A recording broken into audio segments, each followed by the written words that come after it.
Well, good evening, ladies and gentlemen. Welcome to part two of Soul Ties. And we titled this show Stick Stones and Words, How Language Shapes Our Emotions and Subsequently Our Reality. Basically, we're just going to start where we left off from the last show, using the source material. And if some of you are following along, we are in chapter 5 and halfway through that. But before we get into it, of course, I gotta introduce my illustrious panel, pseudo killer official Kent Clark. Kick Door Kent is in the building. What's up, Kent? Yo, what's happening? What's happening? Hey, Drew, I found it. I know Okay, exactly what it was. We'll wrap. okay, What's okay. people, man? What's happening to the panel? What up, Braz? What up, Marcus, man? What's up, Juju? Yeah, Always a pleasure to be amongst y'all, man, and discuss these high level conversations, man. Talking about this brain thing, man, and really making people dig deep into themselves and see what really makes the clock tick. You know what I'm saying? So, man, hey, appreciate y'all being a part of the conversation. Appreciate being a part of the conversation. Let's yeah. get on the road, man. All right, 10-4. Pseudo killer official in the building. Chalimwe, Marcus. Tell the people how you feeling.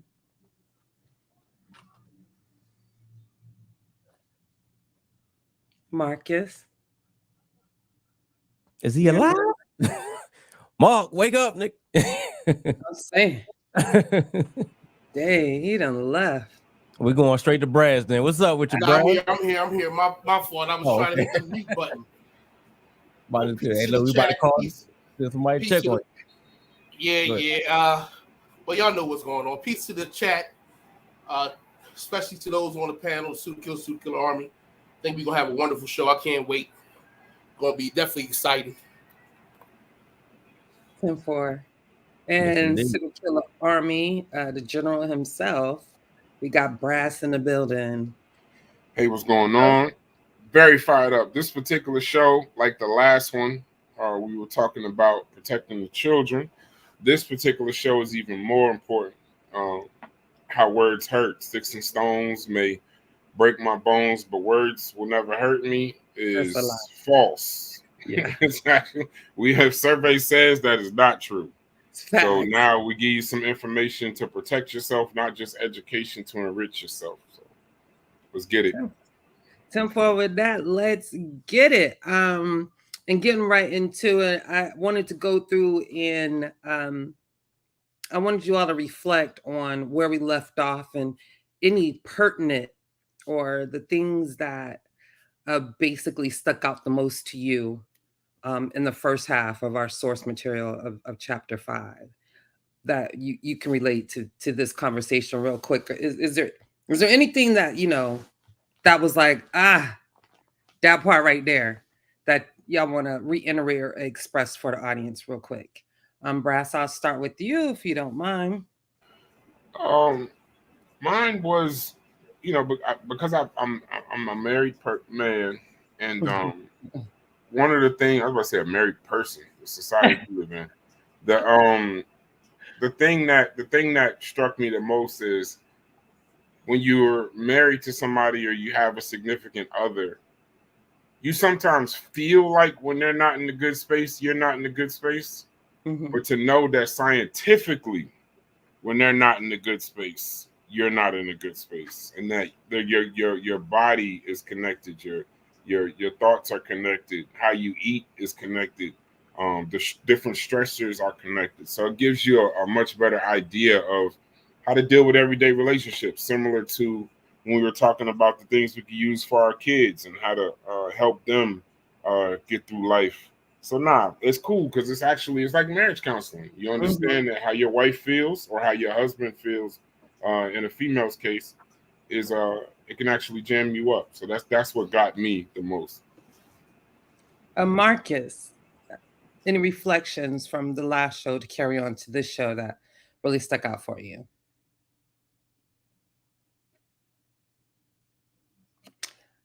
Kent. Got me worried over there, Mark. You Nah, all he right? good. Yeah. He So good. He good. no, we good. Go ahead. Hey, we're gonna keep it moving. All right. Yeah. So we're gonna pray for your brother Marcus, man. Send a Don't do Marcus. Don't you do him. no, we good. Actually, I set him up. That was a setup. I'm sorry, Marcus. That's my No, fault. we good. I knew Look, better. so did y'all get to the I checked the show out. I can't remember. Did y'all get to the words affecting words as tools? I got to that part last week. Expound a little bit. Just go ahead. Yeah, go in. I didn't. So from from what I remember from the chapter, she said words are tools that influence human organ or organisms or something like that. You know what I'm saying? Basically, words make people feel things or make people do things. You know what I'm saying? So the power of words, you know what I mean? That's why I like that. We was kind of going over the titles or whatever. Right. Words really that's an interesting topic to dive into because, like the title says, sticks and stones may break my bones. Words never hurt me. That don't make no sense at all when you really get, you know what I mean? Somebody call you a pseudo, like we've noticed in this community. You get called a pseudo, they ready to curse you out, slap you in friendships, bring old dirt from back in the day that ain't nobody even knew. But, you know what I'm saying? Like, them words make biological organisms do things. You know what I'm saying? So the words are tools. So, I gotta remember that too sometimes because I be saying shit sometimes. I be talking crazy, you know what I mean, about people. But I still keep in mind, like, all right, we can't go but so far because, people gonna want to slap you at the end of this. They gonna want to slap you at the end of the day. You gotta, you know what I mean? So yeah, man. That's one of the most important parts I got out of that, man. We gotta watch what we say to people. More importantly, though, how we say it. How we say things. And on the flip side, making people feel good, that works too. You know what I'm saying? Because you can say things that inspire somebody to do something greater. You know what I mean? So, let's use our words for good rather than, tear somebody down. Sometimes you got to do what you got to do because people become. Yeah, and that's where I'm at, Kent. That's where I'm at. Because sometimes when you give it, this also taught me how to strategically give pushback. Hold on. Also, American Dream said, "Can't biological organisms or human? We are biological organisms, brother." Come on, Dream. You better than that. Get out the park out the way. But go ahead, Brad. It's my bad, bro. But no, what I'm saying is also because it's not just words for good. Sometimes you gotta know, especially in cases like that, when they're talking about you hurt my feelings. Sometimes we're a little older now. We're not trying to be fighting and in the prisons and all this, that, and the other. Sometimes you can use your words as a weapon. Sometimes people need to know, back off, or I might not be the one you want to play with. So sometimes you can do the words. Here we go with the spookism. Listen, I'm gonna address this. So scientifically, there is somewhat a point to that, but it's not like you casting a spell. We just know that by our words and constant toxic or chronic stress, that can cause havoc on the body budget or the brain. And evidence has shown that can also cause physical effects of the brain and body. And it's because some of these places in the brain that are allocated for certain processes, with words and language, also are allocated areas that control some of our bodily functions. Hence why when you hear certain things or people say certain things or whatnot, you will also have somewhat of a physical reaction to it, okay? So that's the scientific explanation without the spookism, but thank you, Amora. Anybody want to address that before I give you, my reflections from the last show? The comment on the board? Nope. Well, we could play with it. No, I'm saying I don't. I'm saying for me, I don't. I got you. Word of spells, and how many times have we heard this in the community? Right. And it's like, play on real shit. or real stuff, you know what I mean? Because we trying to keep cussing down. But nah, it ain't no such thing as spells. But if you want to say they influence people, they definitely it can start wars. It can bring people together. It can motivate people to do things. You know what I'm saying? So if you want to call that the spell, all right, we'll let y'all play with the word, but let's not turn it into some magical, magical things. If we deal, pseudo killers, we deal in reality. You know what I'm saying? So, what does he say? Can't unless you think words affect all biological organisms. Y'all hot. Y'all coming in hot tonight. I ain't even mad. Bring it. Hey, stay out the peanut gallery. Calm y'all down. Y'all know the rules. What I tell you is this American dream. No, we can't talk to plants. Plants ain't going to respond to what we say. That's a biological organism, right? Nah. So anyway, yeah, that threw me off. I shouldn't even have paid attention. You threw it up. So name you. Let me Go ahead, Mark. So, yeah, I had to jump in when I read that other comment. Look, we don't have to mystify natural things, right? We don't have to add to it. Nature in itself is a beautiful and wonderful thing. It is much more dynamic than any imagination that a human can come up with. There are some fascinating things in nature that just happen to be what it is. So you don't have to mystify it with all this other, not even religious, but magical aspects to it, right? A person walking down the street is just a person walking down the street. You don't have to add to it or take nothing away from it. And the beauty of that is that there's a benefit to viewing the world like that. That means when I go outside, I enjoy smelling the roses. I know the chemical reactions taking place is irrelevant to my subjective experiences. And that's okay. I understand that. But we don't have to add to nature, right? We did that in ignorance. That's a historical thing, right? Cavemen during that time, Hellenistic periods, we added these contraptions because we didn't understand nature as well as we do today. It's things that we still don't understand, we still working towards, but nevertheless, we don't have to add that spookism into it.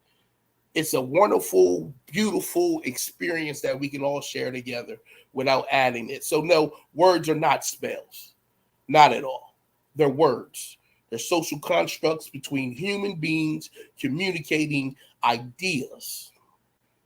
That's it. Nothing more, nothing less. Appreciate it. Sorry, I'm muted. Are there any reflections that you have? I caught it this time. That you have from the last show that really stuck out that I wanted you to reflect on also? I find it there's some studies coming out now that people are doing some fantastic things, evolving new perspectives, in that they're bonding with pets, right? So I used to be concerned to a degree when I used to see women or men in their actions towards pets, right? Like that's my baby, like that's my child, right? But there's some evidence coming out now that that you actually can pair bond to a degree the same way you do with a human child. That was fascinating to me. I've been hearing about it for about 3 years now, 3-4 years. I want to add to that. Let's not forget about animal therapy that they use in hospitals too. Right. So this is becoming a new territory, but at the same time, interesting, right? So we already know about the service animals and all like that, but humans, it looks like they're releasing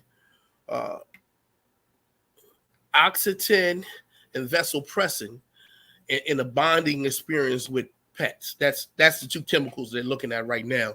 Of course, naturally, there could be more neurotransmitters, neural regulators, and hormones that play a part in that. But nevertheless, yeah, that's what stuck out to me on the last show. Apologize for the delay. That's fine. What stuck out to me was the part about empathy, right? Just because, I deal with women and children's advocacy, and at certain times, definitely advocating, particularly for Black women in certain spaces, right? And the empathy part where she talks about, you know, when we're not familiar with people or things, um, you know, we don't have as much empathy for them, and that had me thinking. And I'm including myself personally because, of course, most people know by now about my cancer journey, right? And I've talked to a lot of the pseudo killers in private, you know, in our little groups, and I explained to them how, you know, we talk about implicit biases, right? And maybe the professionals perceive stereotypes that they could possibly have against me, and how would I try to remedy that, right? And I tell them all the time, you know, every appointment I go to, like, I'm making everybody laugh, right? Like, it's Juju on straight goofball mode. Like, I'm gonna make you relate to me. Like, you gonna love me. Like, you know, most medical professionals, especially after COVID, they're not trying to hug you or do none of that. You feel me?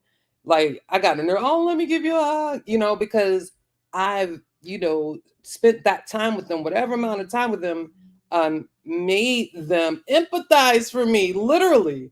And maybe I didn't know it as much, but I already knew that I wanted to try to, you know, eliminate whatever implicit biases they may have about me or people who look like me, right?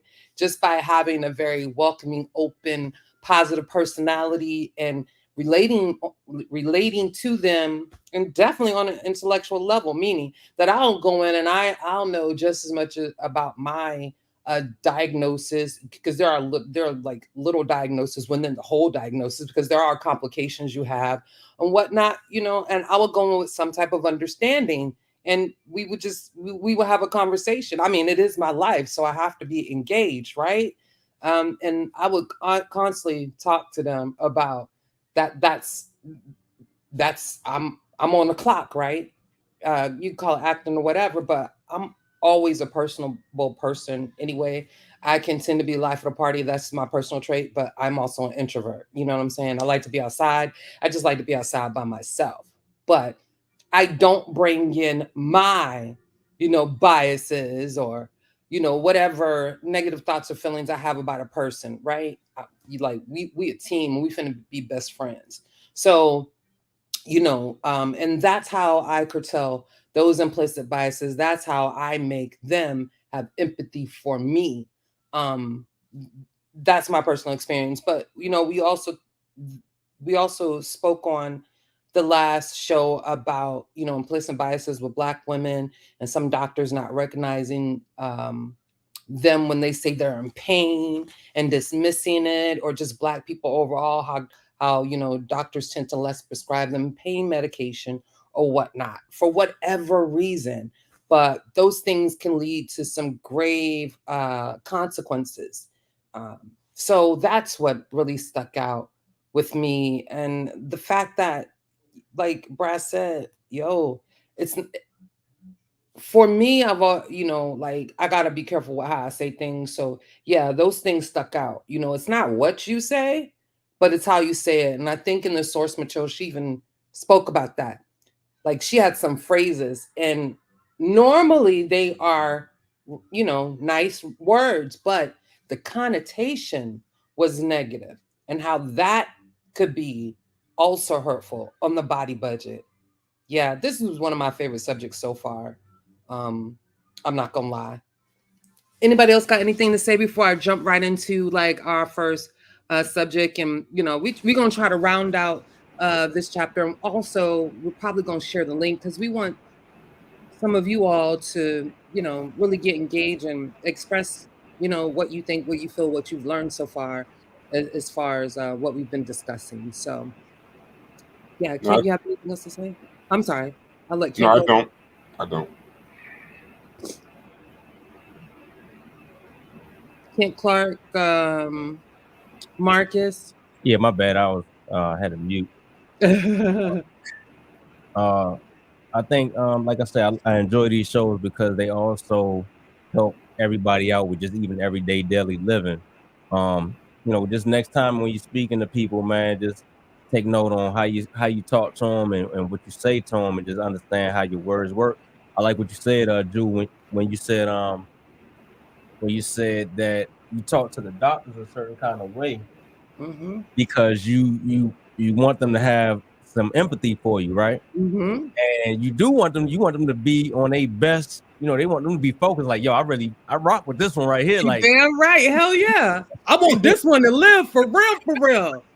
Hey, it's a good strategy. That even if it's genuine or not, it's a good strategy. You should, you know what I'm saying? You should make them your best friend at this point. Like, hey man, hey, me, you know what I'm saying? So, look, yeah, I dig that. Oh God. Like, Juju, hey, y'all, boy, I got the whole, you know what I'm saying? Give you a nickname and everything. You know what I mean? And how your kids doing? Yeah, what? Act like you're interested, you know what I'm saying? You gotta play with it, yo.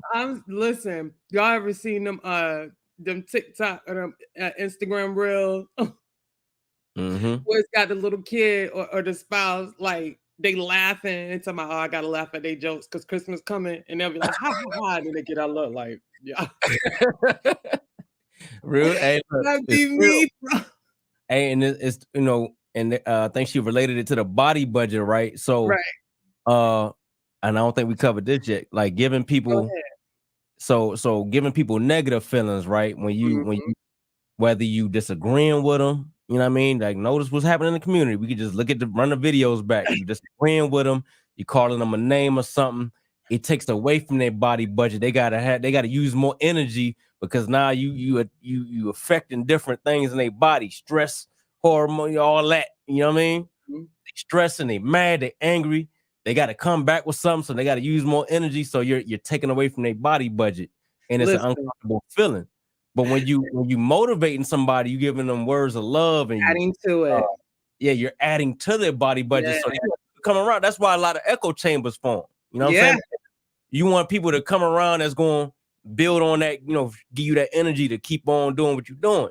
You know what I mean? And it works against us sometimes because you could be wrong about something.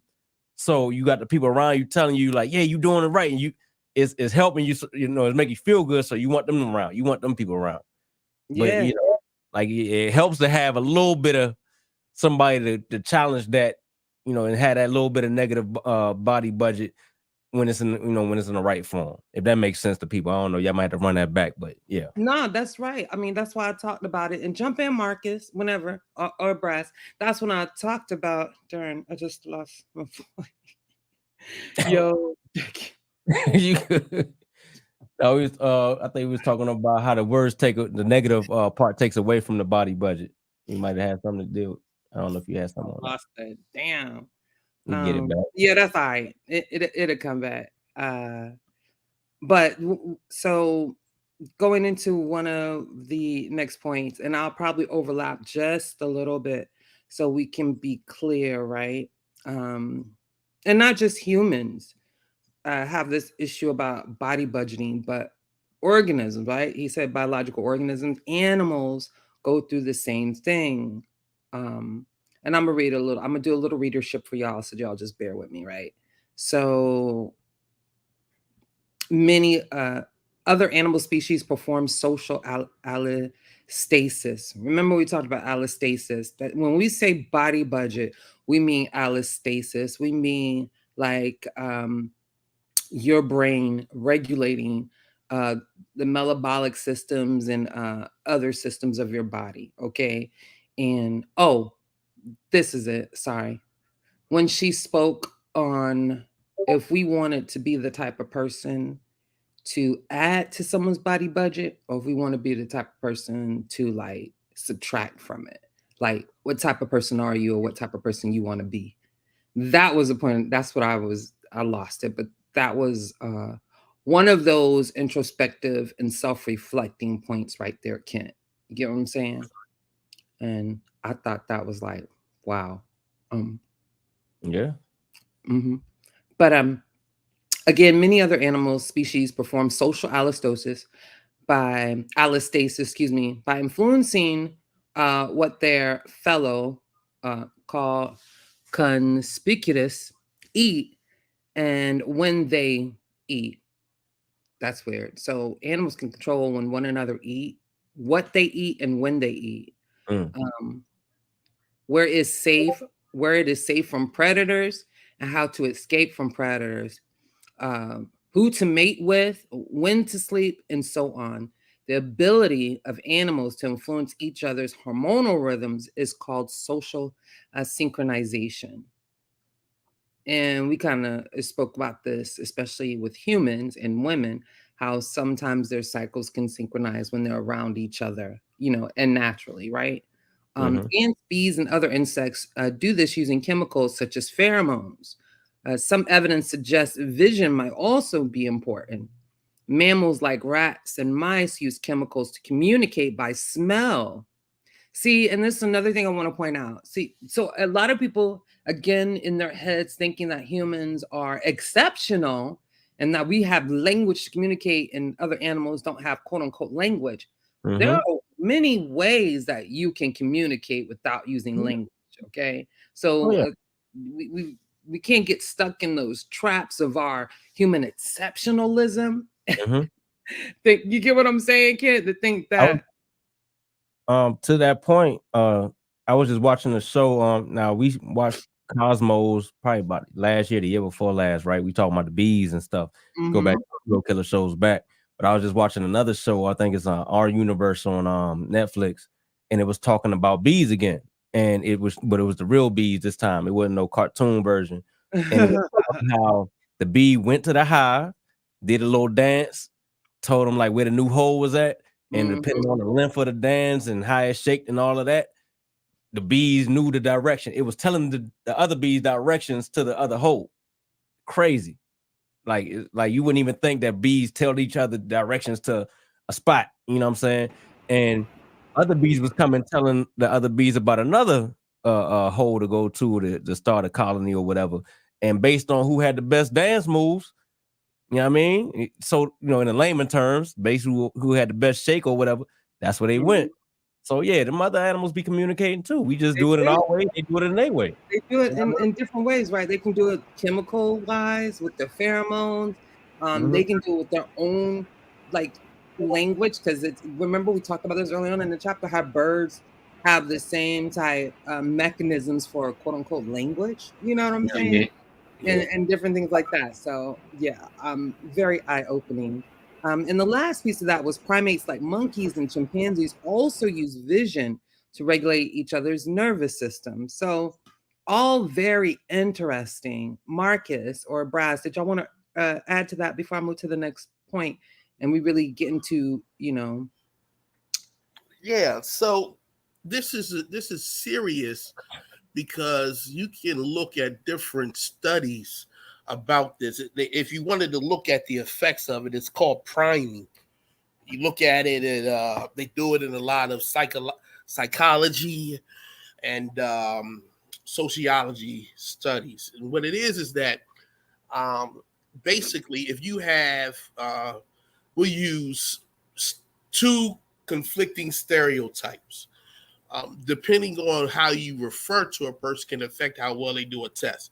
So right. if I had a Asian students, the stereotype is that Asians do well in math and science, right? That's a stereotype. And there happen to be women. Women do bad in uh, math and science, or worse than men. Stereotype again.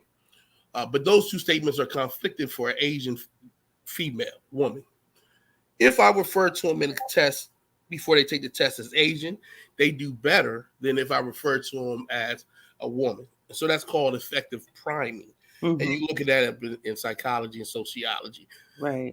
A lot of people assume that we walk through our lives with that, but you start looking at different types of evidence, such as your name on a job application, Mhm. right? There are certain stereotypes that come up. So words and language affect the outcomes in people's lives more than we like to give them credit for. Whether they should or shouldn't is disputable, but as of right now, the evidence shows that this without a doubt happens. So Without a doubt. Yeah, we making it up. Brass, anything you want to add? No, I'm excited to get into this coursework. Well, I Yes, know, definitely. I know you itching, but before we continue, I just want to thank everybody showing up. We got some, 40,000 in the building tonight. So I'm gonna give a little shout out to Gemini Goddess and Sakina Rob on Scrambled Minds. They always support us every week, not only on this show, but also on our Galaxy and Beyond with Anthony and Juju. So I just want to say thank you, ladies, and I appreciate you all. Thank you so much. Shout out with Cooking with Billy. Vasa, I saw your little domino joke. I got you. Omar Reed, Pseudo Killer Army. We got Kyle in the building. What's up, Kyle? We got Goss Herbert. He's always here. Ronald Birkins, American Dream. Goodness, who else we got in the building, y'all? Did I miss him? Nubia Muhammad. Oh my God, how did I almost miss him? Cedric in there. Alicia. Yes, Cedric Ortega, Pseudo Killer Official. Catch them bodies, bop, bop, bop, bop, left and right, boy. Yes. Sneferu. Teddy. Yep. Yeah, Teddy in the building. Be supporting Isonics in the building. Hey, fam, my favorite East African brother, for sure. We got Adrian, Pseudo Killer Army boy, and Omar Reed. That's mine. Y'all already know. But yeah, I just wanted to give that shout out. And I just want to thank you all for the support, for supporting these different, enlightening, and helpful conversations, right? That's what we're supposed to be doing in the conscious community, is actually doing work that's going to benefit us, like giving each other tools that we can actually take home and apply and utilize, right? Because we can talk all day, but we can't apply it, the results and the benefits always in the application, then it doesn't do us any good. Hey, Zane, what's up? My dark sienna, my burnt sienna brother. That's an inside joke, y'all. So yeah, and we're going to continue to be bringing these shows. And like I said before, the reason why we started with this type of show, because we needed to give people some foundation on the brain and the mechanisms that, quote unquote, control or assist the brain in its processes, so we can move on to a more very how shall I put it, complicated, because it is complicated, high science, high level conversation, because we really, really, really want to bring this conversation of free will to the community, for real, because I think it's important. So yeah, and that's the goal. But first, we can't just if we all infants in the game, and I'm not saying we're better than y'all, we are all learning. As we do these shows, we are learning every time we do them. So don't think, nah, nigga, we with y'all too. You feel me? It's a study group, yo. It's a study group, right? So yeah, before we can move up to eating that filet, we got to start with the baby food and build ourselves up. So that's what we're doing. We're starting with the baby food, bite-sized pizzas, and we building ourselves up to that filet mignon. You feel me?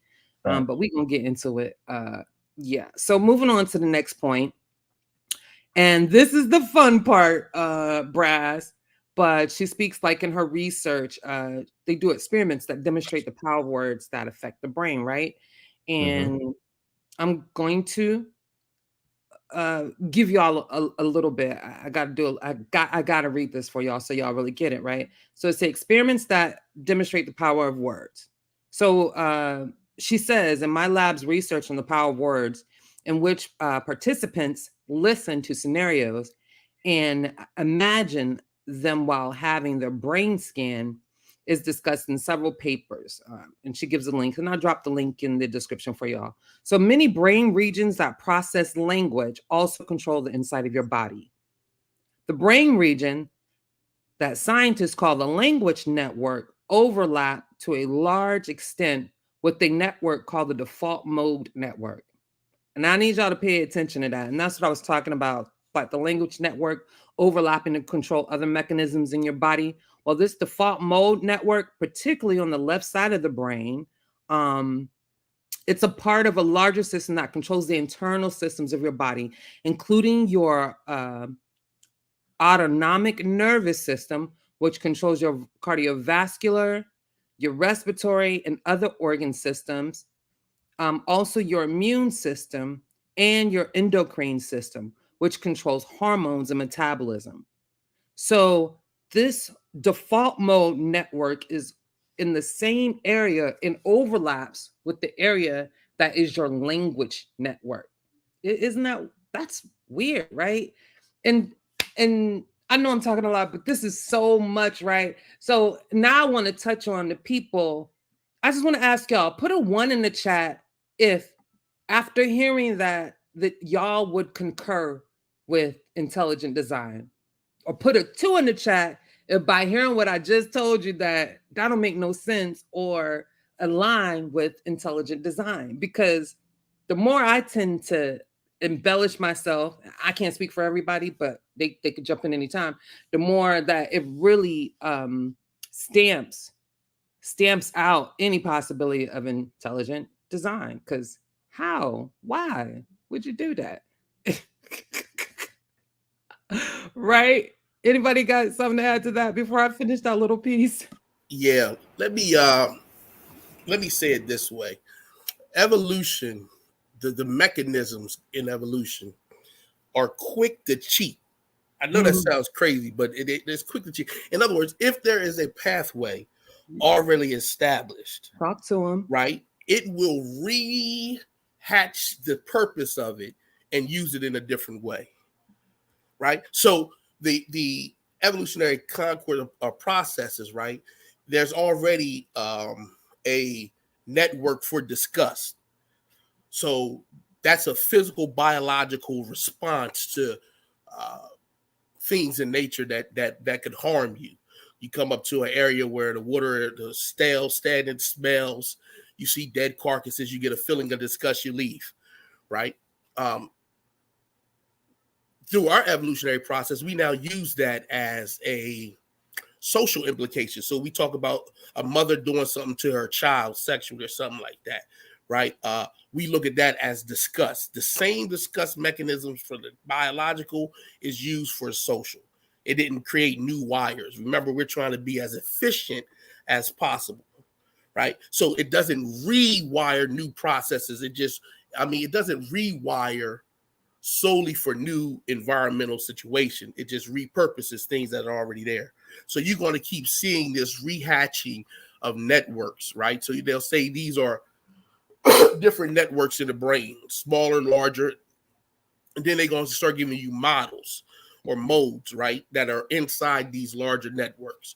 And then you'll start seeing these crosses. So because one neuron may do one thing at this purpose, it can do something completely different later on, right? And I find that very fascinating, but it can also be, how can I say, manipulated, right? Because it's so closely tied to biological processes, right? So sometimes you hear them talk about it with drugs, right? Heroin being one of them, right? It affects your receptors. Affecting the receptors, you don't really feel pain. That's a biological thing, but it's done through the brain, right? Through the receptions of the brain. That's why when people go cold turkey, it's so effective. When people go cold turkey or they take it off, even their clothes start to hurt them, right? Because our bodies are accustomed to that weight on it. But a person who's been on heroin for a long time becomes numb to even clothes. So that's a wild situation. So that's what I'm gonna say about that.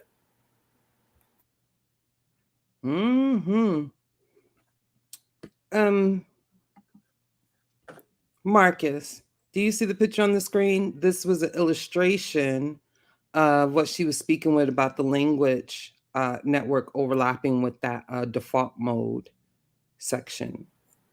Yeah, I see it. Would you be able to walk us through it, or I can just reread it? You can start reading it. I'll add to it. Okay, so this is demonstrating. So they basically pretty much did a scan of brains, right? And the 2 spots in the left hemisphere of the cerebral cortex are known to be important for language, although they're not dedicated to language. The Wernicke area, named for the neurologist Carl Wernicke, is in the back posterior section of the temporal lobe. And at the top, which is the superior or the STG, and is important for language comprehension, among other things. The Broca area, named for neurologist Paul Broca, is in the lower interior section, which be at the bottom, you all, of the frontal lobe, or the interior frontal lobe, sometimes also called the ventrolateral, and is important for language production, among other things. It is possible to estimate the intrinsic brain network that is important for language by identifying which brain regions show changes in activity that fluctuate in sync with Wernicke's area and Broca's area. These regions are depicted from yellow to red, as y'all can see the yellow to red, in the image below. This network of regions overlaps considerably with one of the two brain networks that is most responsible for regulation of the internal system of your body, called the default mode network, which is overlaid in blue. So this is just a picture of what we were explaining about that overlapping of the language network and the part of your brain that controls this internal default mode network of your brain. I think that's pretty astonishing. And this was also used to show the implications of language on the brain. I don't know if I should go ahead, but I'm going to finish. Well, no, I'm not going to get there yet. Brass, do you have anything to add before I move to the next point? Not necessarily on that piece. One of the things you asked what this particular language network piece brought up. Mm-hmm. I have a lot of family in the military, right? And they would come back from boot camp, and in boot camp, you know, I used to always say, like, why are they always yelling? You watch these movies, are you in your face, screaming, yelling at you all the time? Mm-hmm. If sometimes instead of going to prison, you have the opportunity to do like a work camp instead of going to prison. And I actually spoke to a guy maybe about 2 weeks ago after we read this chapter. And even he was saying that that's part of the thing where they're preparing you to deal with the stressors. They know that these words put you under a lot of stress. They know that they're trying to turn you from a civilian and a recruit to a Marine. Mm-hmm. And that's so it simulates, if you can't, keep everything about your wits about you while they're screaming in your face, yelling at you, and it's all this chaos going around. They're not physically touching you. They're yelling at you. They were saying that the physical part is easy for the most part. You do enough push-ups. You do 10 push-ups Monday, 15. By the time boot camp is over, they can get you physically fit. But he said the hardest part is the words. Yeah. He said when people quit, a lot of time it's what they say to them, how they say it to them over that long period of time. And he said, we don't never force anybody to quit. Like those things about in the movies where they got the bell there. Yeah, he said, we don't force you. That bell where they say, just go ahead, take the walk. You get the pouting. Yeah, they get upset, they take the walk, and then they go do it. So those words are very important, and it's funny how, and that's what I mean by you can use the words that actually make you stronger. They call it jonesing when we was kids. We all knew those kids when you start telling jokes and stuff, they'll start crying. Yep. You know what I mean? They'll start crying. But then you had the other ones that'll get in there, they'll lose on Monday, but they get a little bit, a little thicker skin, and then they're coming back and they saying this and they saying that, So I mean, that's why back in with especially young boys, they would say like, you soft, you always crying when somebody say such and such or this, that, and the third. So you learn really quickly, especially if you get into sports. Words cannot bother. You can use words, and that's what I was trying to say that you can't like. I would make up things like, Michael Jordan as an athlete, he would say like, I hate this dude. He says something, to motivate him. So you can use words definitely to change your, to give you energy, give you what they call it, give him the speech for the Gipper, that Ronald Reagan speech. Words can do a lot. So the same way they can harm you, the same way they can help you, and the same way just yelling. yell, yell and get people from around you. You Mm-hmm. can activate that fear in them. So yeah, words are very powerful. And you got to think. One thing you can understand is you can't control what other people do or say. You only can control how you respond to them, right? So, right. Knowing how words affect you, the same way a word can infuriate you, that same energy that you get from the word that infuriates you, you can take it and reharness that power to do something, you know what I mean, for the better, right? I like what you said earlier. You was like, back in school, Jones, and up north, like DC. Yep. Being a dark-skinned kid up north, yep. we got all the jokes. We got all the, oh, you so black, this, that, and the third. Oh, you charcoal, this, that, and the third. So I'll give y'all an example from me. Like, I got all of it. But shit, man, I went back home. My aunt had she had the Snaps book written by Marlon and Sean Waynes, right? Man, I went through that book, I studied a couple of them jokes. Yeah, I went back to school the next day, man. I'm hitting all kind of your mama so fat, your teeth so yellow, and yeah, it was hurting people's feelings. It was probably taken away from their body budget, but they took away from mine, right? So I'm like, I don't even care. Like I'm getting it in, you know what I mean? Exactly. But like I say, man, and that was just a low, but yeah, so yeah, I get it. You know what I mean? Yeah, all young men, they all get emotional. When sometimes with my son, I think maybe I might have gave him corporal punishment maybe twice in his life. He's 15 years old, maybe twice. Because I just don't believe you got to beat the life out of him in order to get your point across. Mm-hmm. But I'm going to tell you something. The words I say to him, oh yeah, he's toughening up a little bit more now, but I can bring you could bring your own children to tears just yelling at them. You don't got to beat them to death all the time. That fear, if you're trying to instill that fear and that respect, you don't have to. Yeah, you don't have to kill them, half kill them. I'm gonna whoop them and all of that. You don't have to do all of that. I mean, that's just me personally, though. That's me. Yeah. However you deal with your kids, as long as you're not like overly abusive. I'm not saying telling other people what to do. Yeah. I'm just saying how words have effect. My son, we could be in the middle of a crowded mall. All I got to do is say one letter, G. He will find me. You know what I mean? And he'll hop to, he'll straighten up. So, words are very important. I think it's also important for parents to understand the power of words on their children, because we could say things that affect them in their adulthood. You know what I'm saying? Like, that's how powerful words are. Like, people can remember things you said 15, 20 years ago that made them feel a way about you all the way up until that point, or might have put them in a direction. You ain't gonna never be nothing. You ain't never do nothing right. You know what I'm saying? So, parents, watch how you talk to your kids. You know what I'm saying? Don't cuss at them. Don't tell them, don't talk to them like they're adults, because they're not adults. They don't understand. The brain ain't fully developed all the way yet.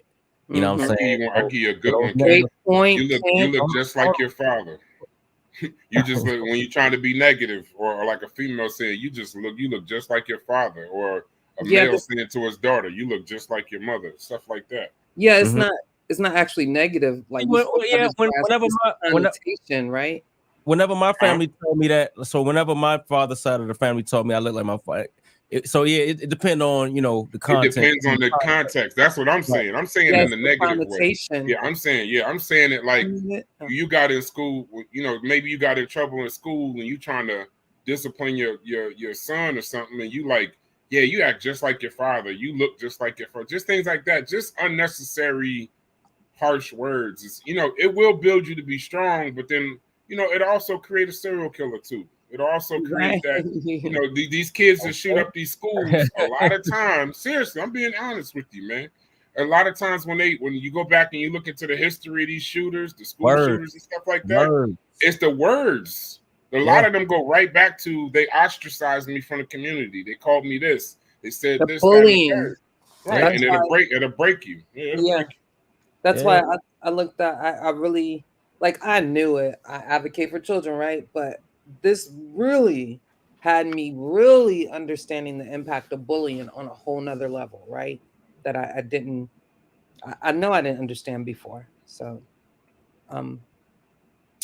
we got a couple more examples that she has as far as research that proves what we're saying, and it's important. But also, just not for us, but she also used the example of birds, right? So we see similarly wiring in other animals too. For example, neurons that are important for bird song, meaning, where birds sing, because that is somewhat their language, their way of communicating. We spoke about this in a couple of chapters before, also controls the organs of the bird's bodies. I thought that was interesting. And then some stress is good for you. How y'all feel about that? Some stress is good for you. I've always learned, because you have to take these certification classes, and one thing, and also in college, one thing I learned was about it was called eustress and distress, right? So listen, in order for you to survive, again, we told you how the brain works, right? It predicts, but it predicts because it's based on things that it knows, either experiences of your own or other people. And then in your brain, it formulates somewhat of a picture. When you're trying to do recognition or remembering things, it doesn't take it's not a photograph. It's like an assemblage of remembered things and events, so to speak, right? Darn. Boy, that chemo brains get me today. I lost it again. Oh, you good? But no, stress can be good. When you get it, just cut me off. Thank you. The stress can be good. You helped me remember. Yeah, I got you.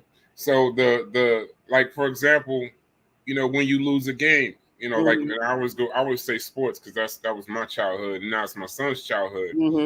I had to reconfigure his brain and kind of make him understand that you don't lose, you learn.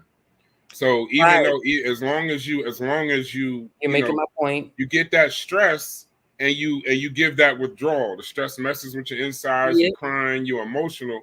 But I immediately, right after the game, give them that reinforcement, that deposit, that re-encouragement to kind of offset it. And now here's the thing: he's getting stronger and stronger and stronger and stronger, to where now, after games, I see him telling other kids, "Now, we didn't lose, we just learned. We just know what not to do. We got to do this, this, and this."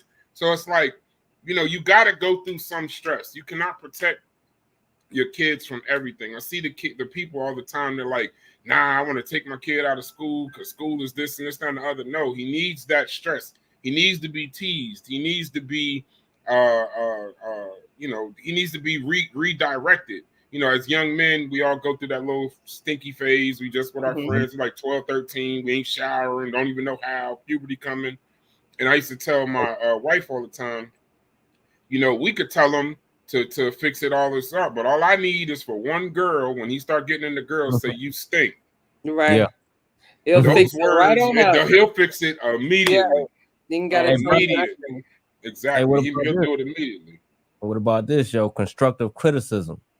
You know what I'm saying? So if you say, like, you make a song or make a beat or whatever, let your friends hear it. Of course, most people homeboys, man, that thing fire. Everything you give them is fire. You're gonna have that one real nigga keep it real with you, though. Man, that joint was kind of trash. You know what I mean? You can do better than that. Now, there's hate, and then there's constructive criticism.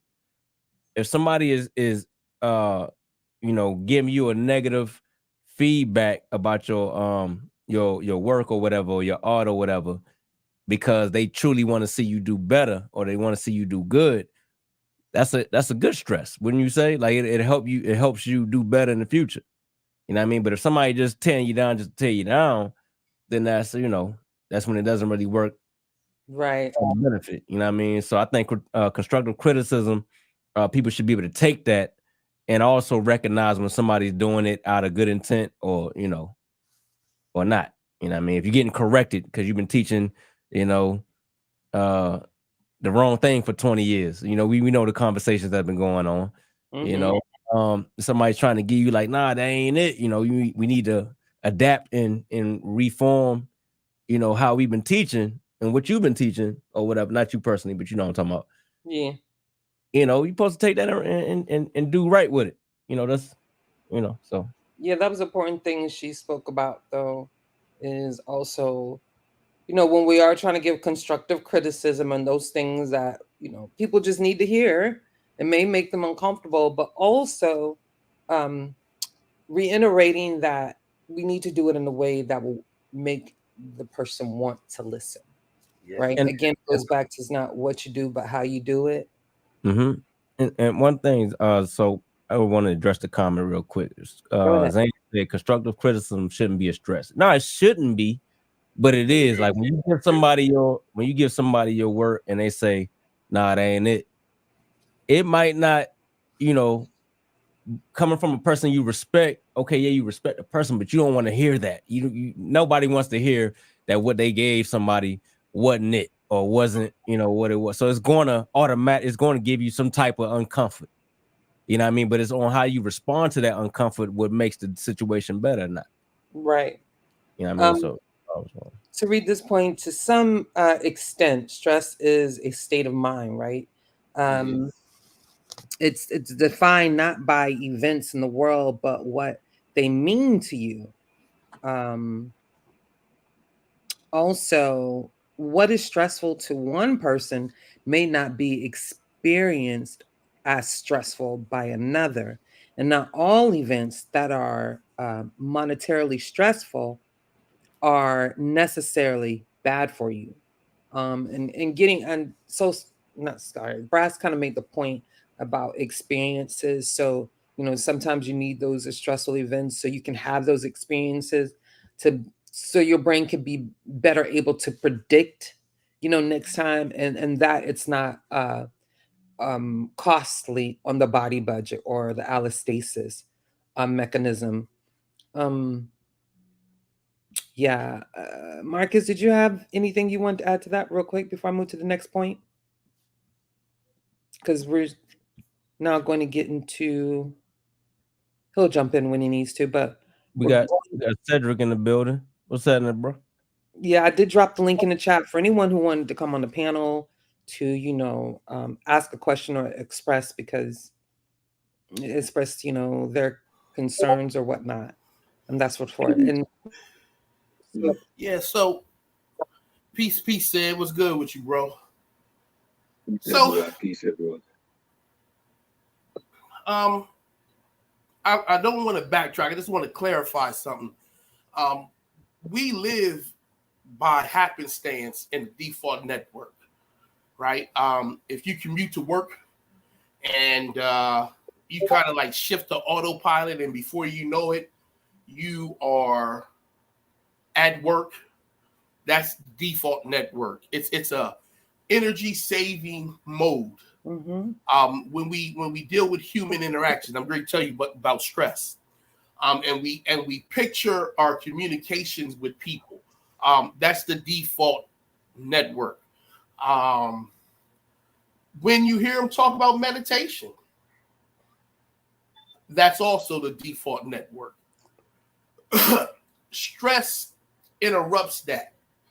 It kind of prevents you from going into that default network and make your body extend energy when it's not really necessary. If you do that too much, right, then you begin to see biological, physical effects. Just like if a person doesn't sleep, right? If they don't sleep, you get a physical, biological effect that you'll see based off of that. So the default network is very important. The key to this is that we on our previous discussion, you heard people talk about voluntary and involuntary motion. They assume you don't know what's going on. One is the default mode network and the other is not. So that's the conquest, or that's the conversational piece that we're talking about. So there are, I'm sure everybody's had that experience. I've even done it driving. I'm driving somewhere I'm real familiar with, and I'm just on autopilot. And before I know it, I'm 2 blocks away from her house or 2 blocks away from my job. You know what I'm saying? Without even thinking about it. Yeah, without even thinking about it. That's the default network. Juju, I put a source in the back chat to drop in the main chat for me, please. 10-4. Thank you. Were you landed your plane, Marcus? I was gonna add on when you finished. Yeah. Oh yeah. I'm definitely. I'm good. Okay. Yeah. So to reiterate, like, all stress is not bad. Again, there's eustress and distress. Eustress is actually healthy stress. And you can all look this up. Distress it's what, can cause problems. But also when talking about this source material and the brain allostasis and which we call body budgeting, it's about the effects of what you will sometimes hear, and I'm reiterating for the sake of the sources I left for you all. You will hear about chronic stress, and then you will hear about toxic stress. The source material speaks about it as chronic stress, when in some of the sources that I've left for you all in a description, especially when we've been talking about ACEs, which this chapter is very aligned with the ACEs conversation, they call it toxic stress. But know that chronic and toxic stress, they're the same thing. So I don't want people to get confused and think that they're something different. Chronic stress is toxic stress is chronic stress. Okay. And too much of it, a lot of it at a consistent rate over time is what becomes extremely detrimental to the body. And I wanted to reiterate that. Cedric, did you want to say something really quick before I move to the next point? No, I'm just enjoying the conversation, Juju, and Okay. here to support the pseudo killers. I can find myself in a lot of the discussion we're having. I usually put myself in what a lot of people consider high stress environments, and at a certain point in time, because of increasing exposure to the environment, you realize that the stress level drops to a point that your body goes into autopilot. For example, being on stage. At this point in my acting career, I don't get those butterflies anymore. So I seek other means of getting just that little edge that is necessary to go on the stage, because you don't want to have you need that fire, you need that energy. But Right. doing it so long, the stress level, the intensity of going on the stage, it diminishes, so your body adapts to Yeah. certain types of stress as well.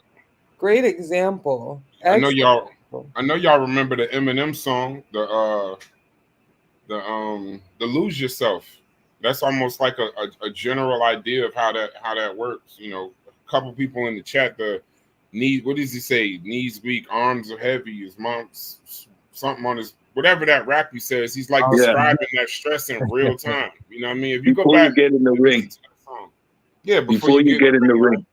And they tell you like, Yeah, I did martial arts. I did Muay Thai for about 10 years. So I fought in Europe and in the Caribbean as well. That stress level before you get in the ring, while you're being wrapped, you're consistently questioning your logic. While you're being wrapped, you're preparing to go in the ring, and you're asking yourself, "But why am I doing this? I could get knocked out. This dude is gonna hit me." At the same time, you at no point don't want to do this. The stress level is so high that the referee right in front of you is talking, and you can't hear a word he's saying. To experience that type of level of stress and to overcome it puts you in a different state of mind. Like, I don't get nervous. I'm not sure if y'all mentioned this yet, but like lifting weights, like you lifting weights and the stress that it puts on your body budget. You expending energy, but your muscles are getting stronger, right? Right, and your brain's getting stronger too.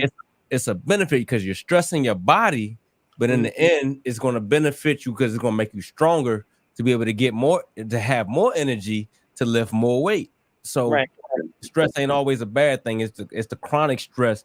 Like, so if you lifting weights and you going too much and you just lifting, and you're gonna be above and beyond the Call of Duty, you're gonna end up damaging your muscles. Or you're not eating properly and things of that nature. Fact. When you're lifting weights. Yeah. But I Or think you're not that's where letting your muscle recovery, take place. Things like that can be distress or toxic or chronic. and that's Brad? why the types of stress are important, and I think you push that very well. I think Zane asked a question about stress. Does it affect your mind and brain? Yes, but I'm about to get into that. Right. Some stress is good. Some stress makes Zach Wilson for the Jets. Other stress makes Tom Brady for the Patriots. You stupid. It's scary. Some people can deal. It's true. Some people can deal with that. Some people. I'm finna mute you. Some people you could be Jalen Hurts for the Eagles or Dak Prescott for the Cowgirls. So you end up like that. So my point. No, let me get there. Let me go ahead. But the difference also is the chronic stress. Chronic stress is something different. Right. It's where you're just all the time in stress. Your wife was stressing you. You're behind in your mortgage. Your job. You can't stand your job. You owe bills. This, that, and that. You're not eating right. But see, forget the food part. Just those stressors. Just so you understand, she says that if you're stressed over and over again, without much opportunity to recover, the effects can be far more grave. Yeah. If you constantly struggle in a simmering sea of stress and your body budget accrues an ever-deepening deficit, that's chronic stress. And it does more than just make you miserable in the moment. Give me just a couple more sentences. Over time, anything that contributes to chronic stress can gradually eat away at your brain and cause illness in your body. This includes physical abuse, verbal aggression, social rejection, severe neglect, and the countless other creative ways that we social animals torment one another. So you look at situations like, domestic violence. You could look at a male or female, but I'm gonna use a female in this example. How men with some of that abuse, even though they do get physical, in studies, the verbal abuse is what really destroys them. The woman is never the same. She never. If another man was to come along after and say love, she can't even feel it. Even look at dogs that are neglected, left out in the yards. You see those memes and Instagrams and stuff with animals that are neglected, and how the people can't even get them to come out of the corner because they're just it's just destroyed their love connection. They can't understand it. So it can. Chronic stress can kill you. It can most certainly kill you. Look at cops and doctors. The suicide rates amongst those high stress level jobs. Look at Obama when he first. Look at a picture of Barack Obama when he first started office, and look at when he left. If you telling me that stress doesn't do anything to you, he looked like Abraham Lincoln when he left office. Hey, I was gonna say, think about so this should make us have more empathy on single parents. A lot of mothers, and the fathers too, but we're gonna deal with the mothers that usually take on the brunt of the child rearing when they're going through. And it took me a while to learn this because I thought, dealing with kids, you got to deal with kids. They easy. You just tell them to do something, they do it. But when you're dealing with that 24/7, like the stay-at-home moms, it's constant screaming, constant crying, constant, the dad get home from work, he tired, but the mama been dealing with the kids all day. Kids just crying, even after work because now the dad got to go to sleep. Mama still, dealing with the kids. So if you got a mother that's dealing with that 24/7 with no breaks, eventually it's gonna make a crack. You know what I mean? And that's that chronic stress, and it can lead to disease. So this show should also make you have empathy towards those single parents, mothers and fathers that are good, because there's fathers that's taking care of their kids 24/7 too. We ain't gonna lead them out, but just know that that's not something that humans really receive well. You know what I'm saying? Go ahead. Go ahead, Marcus. I apologize. Mac Rob put in the chat adrenaline and cortisol. They're two of the stress hormones that are released. If you can picture through an evolutionary process, you hear rustle the leaves, you would need that quick response, right? To get out of Dodge if necessary. And you need that cortisol for it. Right. And that's exactly what that's for. Mm-hmm. It's not made for a continuous, strenuous release. And there's that they actually know what it is. It's a sister who has a lab in New York who's actually doing tests right now on stress. And so far she's up to the 3rd generation. And you can see effects in the epigenetic train. Right. Transgenerational. Right. Up to 3 generations down the line.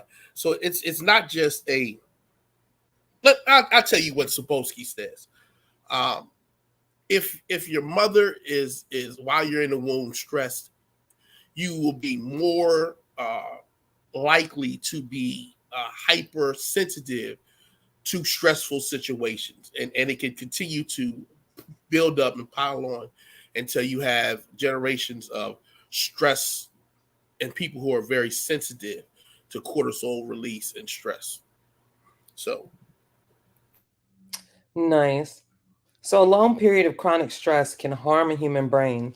Studies show that chronic stress eats away at the brain and the body over long term, regardless of whether the stress stems from ongoing physical abuse, sexual abuse, or verbal aggression.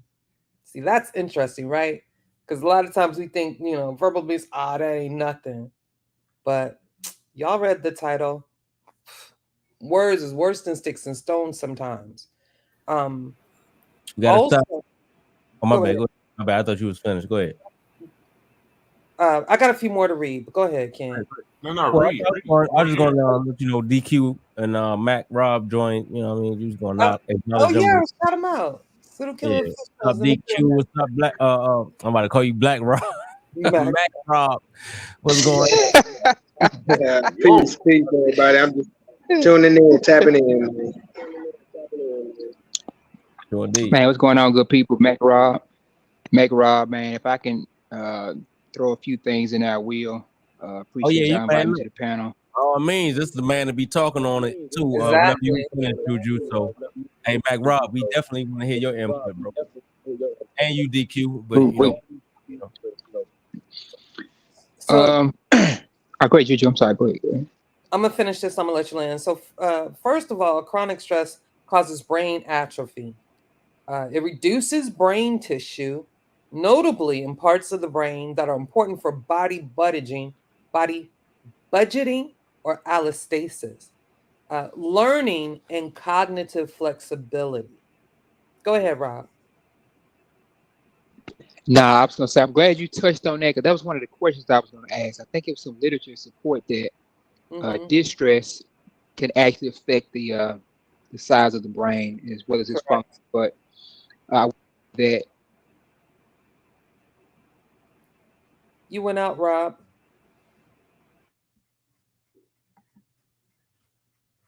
Yeah, Rob, we can't hear you. Just come back in whenever you come in. DQ, what's happening with your boy? Oh no, man, I'm good, brother. Over here chilling with my son right now. So yeah, hey, nephew. So what's up? Hey. So yeah, man. Just basically looking at everything from every perspective, eating the fish, spitting out the bones. So I'm letting y'all do y'all thug thieves. 10-4. So I'll finish until Mac Rob comes back. But what exactly causes atrophy in stressed brains? And how are these brain changes related to an increased likelihood of physical illness and a shorter lifespan? Scientists are still studying the biological details. One tricky bit is that we can't view the microarchitecture of a living human brain in enough detail to know exactly what changes occur. This is why scientists study the impact of stress on non-human animals and then carefully generalize to humans where possible. chronic verbal abuse in childhood has long-lasting effects. A study of 554 young adults, scientists asked the participants to rate their exposure to verbal abuse from parents and peers when they were children. The scientists found that people who reported exposure to verbal abuse in childhood were more likely to experience anxiety, depression, and anger during young adulthood. Incredibly, these associations were larger than those observed for people who reported physical abuse by a family member and comparable to those observed for people who reported sexual abuse by someone outside the family. Wow. Yo, did y'all hear that? That's crazy, bro. These findings were consistent with the hypothesis that chronic verbal abuse in childhood predisposes people to mood disorders in young adulthood. However, an alternative interpretation is that people who suffer from mood disorders remember more abuse, including verbal abuse. That's why it's important to have other studies to help us determine which of these two hypotheses is more likely to be correct. That's wow. And on and on and on. But and I will share the appendix and the sources for you all so you can read these studies and ongoing studies. And again, this gets back to us. And if you're tired of hearing it, I'm sorry, but we always have been talking about through this conversation about ACEs, adverse childhood experiences, and how they affect you and your predisposure in the future to medical conditions, diabetes, heart disease, and whatnot. And there's a list of them. And to that point, for those who are interested in taking the ACEs test to see where you fit in that, because it's important for us to know where we are, to know where we're going to go, and if we need some additional resources to help curtail any negative effects that we may be facing in the future. That's a real big reason for why we're doing the show, and a real big reason why we're stressing ACEs, or the Adverse Childhood Experiences Survey. So I have placed in the description a link for you from the CDC discussing more in depth about ACEs, how it affects, how it could potentially, if you are part of that, affect you and your family, how it affects the community, but also what we can do as a community to lessen the effects on our children. So that for me, that's important, right? You have anything to say to that? Go ahead. We got Mac Rob back in the building. I thought he was. No, he left out. Nah, what I was gonna say, the where you were talking about the diabetes and stuff like that, she even goes on later to talk about how if you're under extreme stress, healthy food can actually, your body could actually process it as bad fat. Healthy fats, actually. She's talking about healthy fats.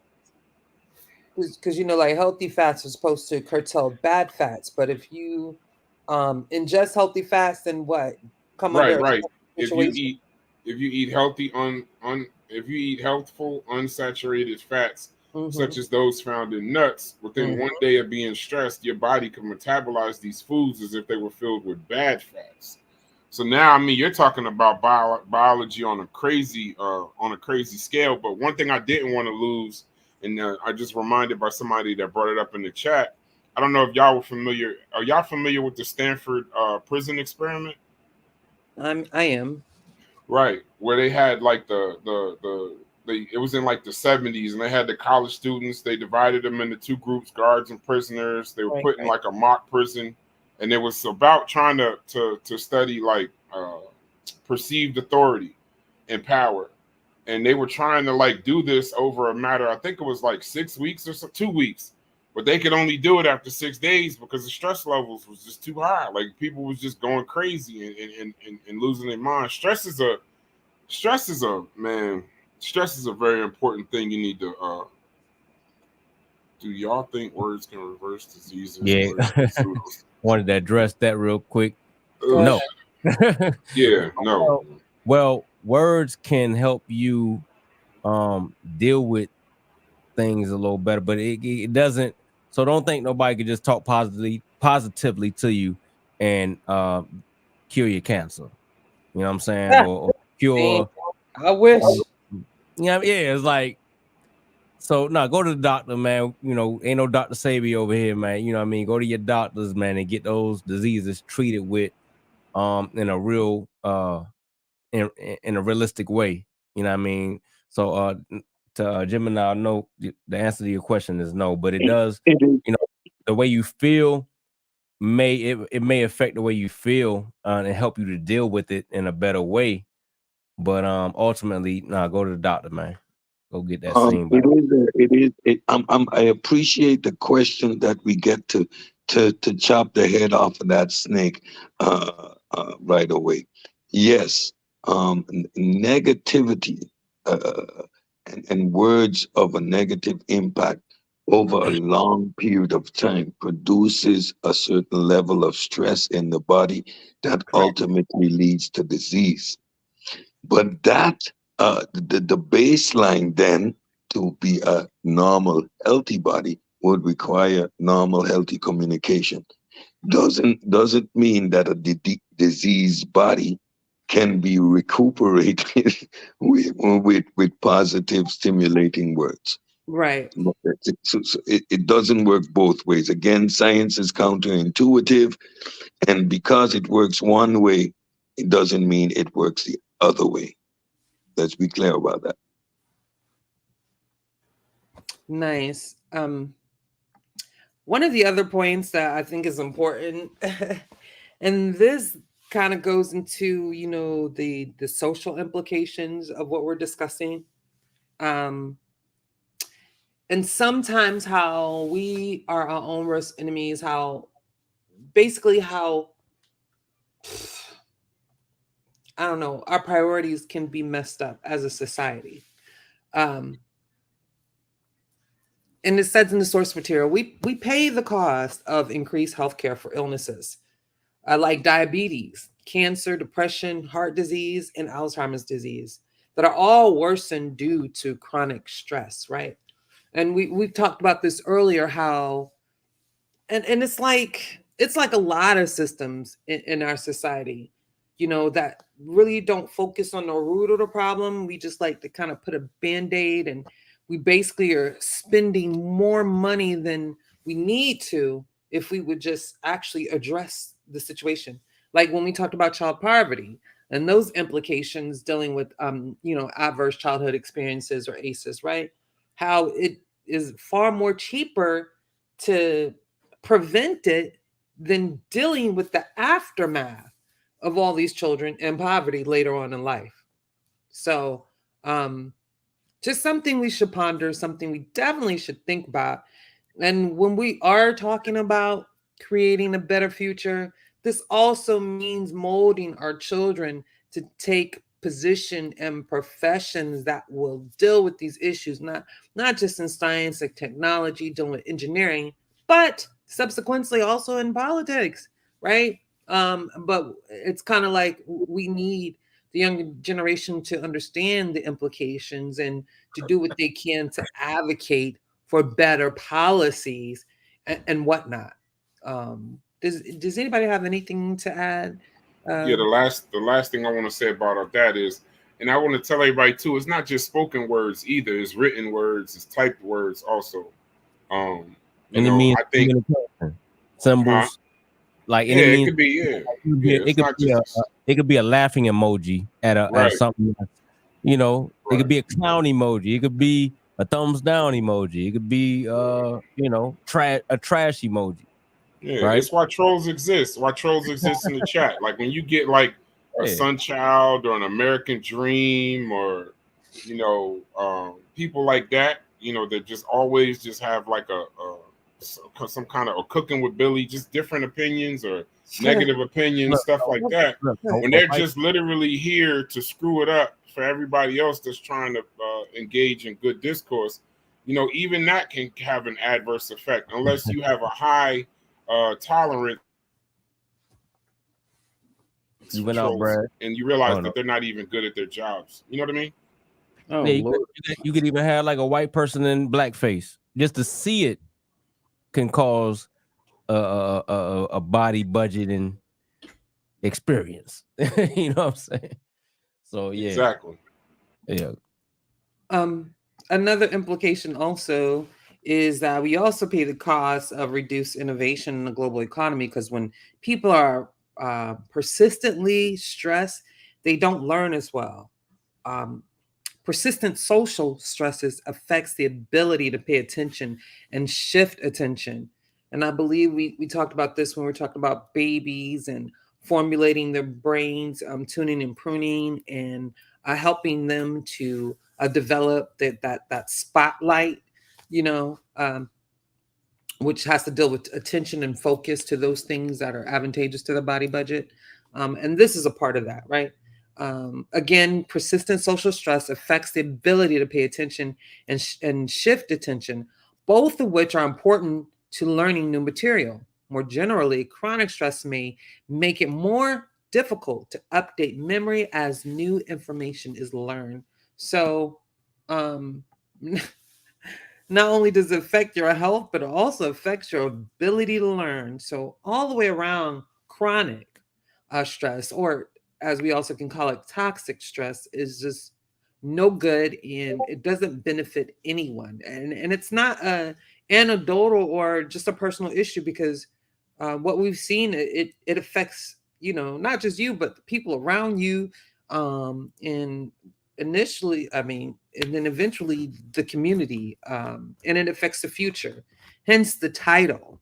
Language shapes our emotions and subsequently our reality. I mean, that's real. Before I move to the next point, do anyone want to add? Because I think we have like two more, and we're on to the next. I'm good. I'm good personally. Yeah. Marcus, are you good? Yeah, I'm good. I'm good. We got my boy Mac Rob back. What's up, Mac? You wanted to add anything? Yeah, let him go ahead and add. Man, I'm so sorry. I ended up getting a call and I kind of fell off when I was That switching call wood. be messing us up every time. They always want to call as soon as you're getting hot. Go ahead. Right. But I think I stopped there just talking about distress and eustress and how eustress was a good stress. And I think Juju touched on it. And that distress is the more harmful version of stress. And I think it's like a 3-stage process to how it eventually will affect the body, and you know, leading from what they call the acute to the chronic phase. The first step is you being alarmed.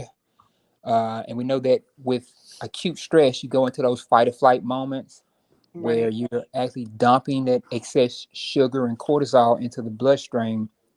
And these over a long time will cause certain effects to the body. It can lead to things like diabetes, type 2 diabetes, where you have excess sugar in your blood. It can lead to reduced ability to fight off infections because you're utilizing that cortisol, which is important for inflammation and things like that. So then you have after your alarm phase, you have your adaptation. So how you're adapting to that stress. If it's long term, you eventually don't adapt, and you go through the third phase, which is exhaustion. And from there, just a wide range of things can happen to the human body. So I just kind of want to hit on that, and I'll try to add on as I listen in. I know I'm a little bit late because of that phone call, but That's all good. No, that's awesome. Thank you for reiterating that point, because that necessarily wasn't in the source material as described as eustress and distress, but that's something that I just learned, you know, in my profession, in my certification courses and whatnot, you know. So, but I knew that was relevant to the conversation. But yeah, anything else from any of the panel members? Because yeah, that's pretty much chapter 5 in a nutshell. And if anyone in the audience wants to, please hit the link and express your concerns or experiences, or if you have any questions, please, please, please do engage us in real time, and let's get to it. You know, I say we have another about 15, 20 minutes. So yeah, please do hit that link, hit the panel or whatnot. So, you know, I reflect on the conditions in inner cities, right? Mm-hmm. Over the last 3 or 4 episodes, we really touched on a lot of things that could help explain to a degree some of the negative outcomes we're seeing within the demographic populations of Black Americans, right? We see that a stressful, continuous stressful environment can lead to adverse effects over generations. I always puzzle, like when I look at it overall, I always puzzle, like we started with as a child and caretakers, right? The need for specialized attention for children, right? That they move from a wide lantern type to a spotlight, but that constant things like gunshots, horns blowing, arguments, all these things can affect that. Then we move to adults, right? That even as adults, we have these effects on one another, right? It's not just children.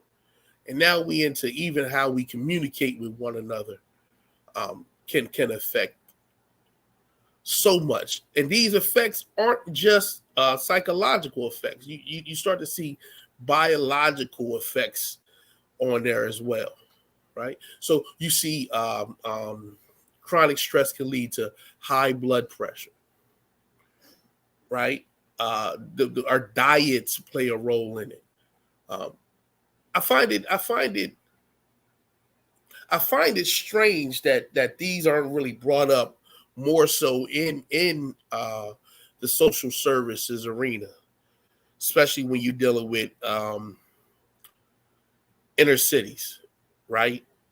I'm sure that when they go through their programming, they briefly talk about it, is known, but it's not clearly shown to the everyday population, right? I've talked to a lot of young mothers who don't know why you shouldn't tell your child all the time, I hate your daddy, you act just like he, right? I'd be like, why would you say that to the child, right? Who constantly yell and cuss at their children, right? I speak to them, and they don't know that these can have such long-term effects on them. I wish I had a excerpt from Maya Angelou's book. She wrote a partial autobiography. She talks about being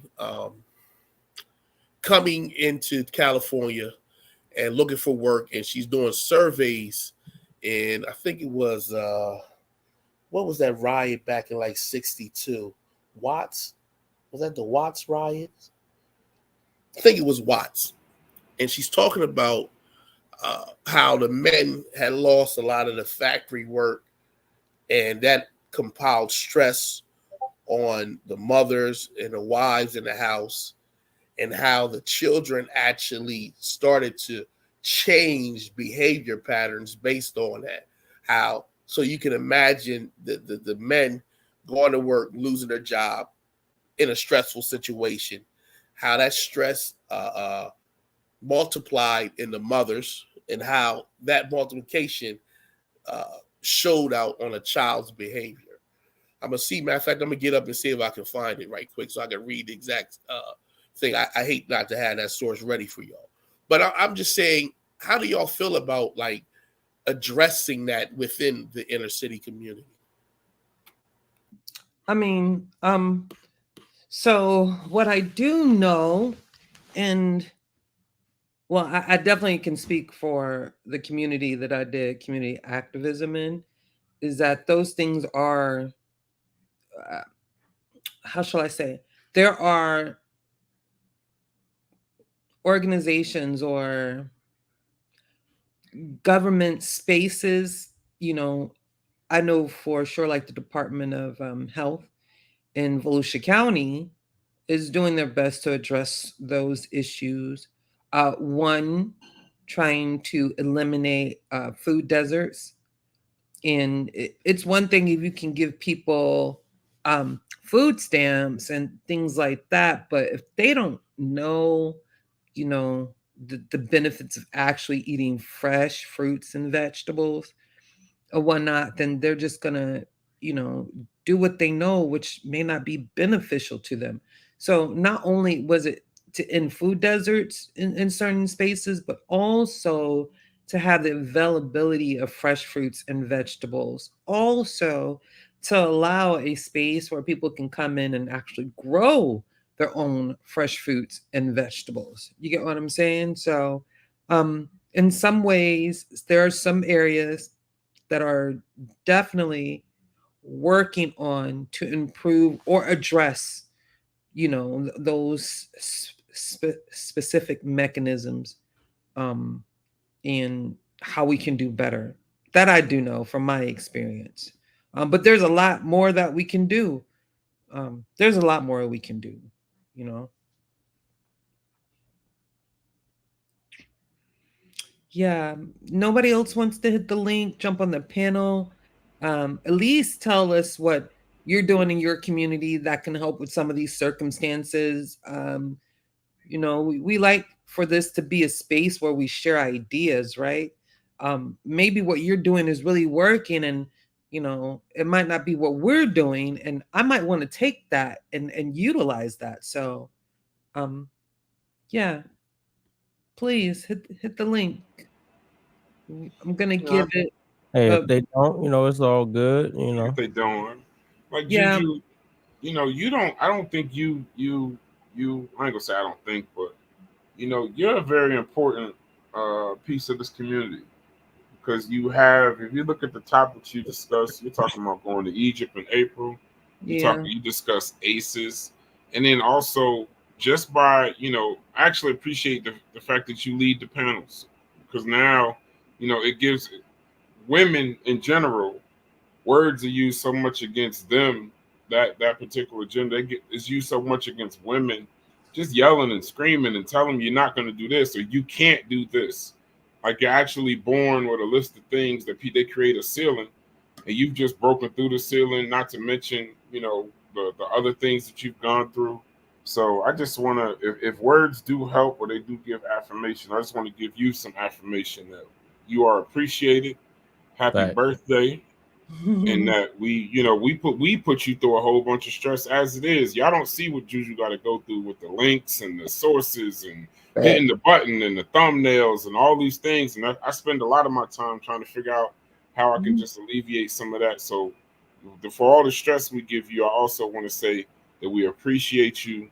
I know sometimes it don't seem like it, and sometimes we feel like the men in the Discord, we just ain't listening, but you are respected, and we appreciate all the work that you do for us. Thank you. I second that, absolutely. And I apologize, Juju. I feel bad that I didn't get a chance to wish you happy birthday on your birthday. Oh no, I think you did, didn't you? I didn't say it, but did I? I think I had put it up there too late, but if I did, I feel a little bit better. No, and to that note, thank you, Brass. I really appreciate that. That's so touching. But yeah, I'm not. Done affected the body budget, man. Gotta, I mean. No, but see, and I'll just say here. So as far as the work being stressed, because like I volunteer for that work. You get what I'm saying? Because if I couldn't necessarily put my body to work, I wanted to definitely keep my mind exercised. So that ain't really my qualms about doing the work. You get what I'm saying? I don't have no problem about doing the work that I'm doing. Don't get it confused. And that's all I'm gonna say. I don't know, and to the point of my birthday, yo, I just want to thank everybody who gave me positive words, who even hit my Cash App, gave me some birthday blessings, wish me happy birthday. I just want to say thank you. Like it really warmed my heart, like I was just, I I really didn't go outside or do much of anything. I don't, because I'm still working on some things. But to do that little show, and sorry, it's not up, y'all. I made a mistake, so we had to make it private. So for y'all worrying, but we have fun. And I was just being funny, like, yeah, it's my birthday. You want to hear my cash app, do that. But nah, y'all came through with the love. And that was like a little mini party for me. I had my little glass of Manischewitz, and we was chilling. and it was fun. So thank you, everybody who gave me a birthday wish. And it is December 17. And my birthday is on the 13th, and y'all still wish me. Thank you. Thank you, everybody, for considering me, right? Yeah. And Brass, I ain't worried about it. I'm used to boys. I got 6 god brothers, and I played 4 sports, and I conditioned with 2 team sports that were all boys, and one was wrestling. So y'all don't bother me at all. Like I ain't scared of y'all. Hey, Cuban said he had a question, but I didn't catch it. Anybody catch what Cuban? I don't really know what the question is. I wish Cuban would just hit the link and ask the question. Yeah, ask the question. Yeah, before we get out of here. Understand? As far as I don't understand. You got to give me more context. Gemini, the guy that said you wasn't drinking Manischewitz, you was drinking Ripple. Girl, I wasn't drinking it with Bobby though. Don't do that. What is ain't Ripple the I don't know what Ripple it is. I ain't never. I think that's from Red Fox. I could be wrong. Gemini, you got to help me with that. I don't know, but I don't know why she doing that. Yeah, I don't know what start some mess in the you gonna start some rumors, girl. Yeah, nah. I was drinking with Auntie Mildred. Drinking that old English up in there. Nah, it was Manischewitz. I'll look it up. It was Manischewitz. It's Jewish. I know what Manischewitz is. It's dessert. It's like dessert wine. Yeah, it's good, but it ain't like that dessert. Well, yeah, it is almost like dessert wine. Who is Afro Ninja? Anybody know? Yes, I know who it is. Leave him alone. He good. He's chilling. That's our favorite troll. We know. No, he just said my name. I never met him. I know he did because he know you. Stay ready to turn up on somebody. I know. No, because we ending the show, so now I'm joining the peanut gallery, and how they got the thing where your name is highlighted. Ain't no never mind, Palante. I need to understand the question. You just said Brass, all y'all pseudo. I just didn't know where that came from. Yeah, pseudo is a tough word. That affects body budgets. Hey, let me see that word affects. That's pure black, y'all. Y'all ignore Afro Ninja. Oh, that's pure black. Well, I like pure black. Hey, Brass, you see how that word affected my buddy just now? Like when you know what you are, when you and who you are, you don't even let that type. I mean, it don't. No. It don't bother me. I was laughing at it. I just didn't know. I didn't know the person. I just, I like to put names to trolls. All right, we got 10 more minutes before we call it show. And I appreciate Hey, Cuban, man, what you doing? Never mind. Come on, bro. Hit the link. Yeah. Bro. You family, bro. Hit the link. Hey, man, once he say never mind, it's usually a wrap, man. Yeah. I mean, I thought we didn't want to ignore it. Hold on, let me scroll up, see if I see the brother comment in the. No, he just repeated the same thing. We still gonna need context. I read them all. I tried. I really tried. Experiences as far as what? Speak on the. We don't know what you're talking about. I told you. I already tried. Hold on. When you're stressed, okay. He said when you're stressed, you can't concentrate and are prone to make mistakes. Yeah, you gonna have to you're probably gonna have to remind us of what your question was. Or you could just hit the pen on speak his piece. Now, if that is a piece to his question, if you haven't built up the ability to here we go combat the stress, then yeah. Oh, you just went out. Where you at, Cuban? That's Sunchild. Oh Lord. Yeah, that's Sunchild. Let him cam up. I got 5 minutes. Go ahead, Cam. I know you got that hat on. Show us the. You got to cam up though. Show us the funny. And Cuban's on the panel. Look who it is. It's the guy who doesn't talk. What's going on? Yeah. No. Cuban, what's your question, bro? Yeah. I already know Steelers. I wanted to know. Everybody mute up because somebody got a weird noise. It's probably Sunchild. The Sunchild with his hat. He trying to put the hat on and shit. He putting that costume on. I got him. Go ahead, Cuban. He got to put the costume. Go ahead, you had said put on his raiding outfit. You had said that anybody had experiences to come on the stage. So I was just asking experiences as far as what? Just whatever you think that could be considered like chronic or toxic stress, how did that affect you, your family, or anybody else around you? Because remember, this conversation wasn't just about people we knew. It's about people we don't know, and you know what I'm saying. Because the ultimate conversation when we start off is how our brains work together, and how we are a social species, and how we need each other, right? Yeah, and that's why I say there's no intelligent design, because man, the rate we going as humans on the earth, and we social beings, and we need each other, and all the dysfunction, man, y'all can forget it. We're not built right. Like, right? If there is an intelligent designer, he didn't build us right. Like, he built us all messed up, well, he no, put that, I think my bad, go ahead. I didn't even no, get it. That's because some naked guy in the woods with some naked broad ate from an apple. And they ate the apple and listened man, I'm finna kick you off the stage. They listened to a talking snake, so we're all fucked. That's why I have, excuse my language. We're all screwed. That's why I have, my God. No, as far as experience with stress, I got like a book. Me too. Shoot. Yeah, but you know what's crazy, Cuban? And we talk about power of words. Like just a couple of weeks ago, we saw the power of words even with you. You know what I'm saying? When you saw a certain video being played and the person said a certain couple of words, a couple of phrases. No, I mean, no, we ain't gonna dive into it, but I'm just saying how it affected your emotion. You know what I'm saying? Yeah.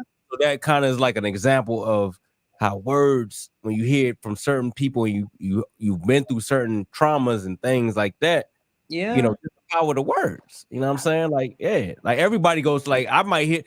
Now I'm a little more, my skin a little more tougher than others, but there are things that I might hear that might cause me to goddamn get a little shaken and be, you know what I mean? And I don't know what them words are, but I'm pretty sure if it happened, you know, I might, you know what I mean? So all of us got that in us, the way, you know, depending on our background and what we've been through, certain things that are said could bother us the wrong or affect us a certain type of way. You know what I mean? Yeah. Zane brought up the conscious community and said words within the conscious community, how those things are, how are we not going to discuss those words? So briefly, the word coon. Yeah, coon is one of them words. Different racial terms. But you know what words get me, Kent? Words like master teacher or doctor or what other words get me? Black. You know, words like words when they're misused, and you know where it's coming from, it elicit like and I'm definitely not going down there, but I'm just giving an example. But you know, just different words or how people use words to boost up their self-confidence for their lack of education or their lack of sanity, even. So yeah, Zane, in the conscious community, words are definitely used in the wrong way. Sunchild, if you got something to say, do it or don't. But we got to get out of here. Yeah, we're gonna knock you out of here.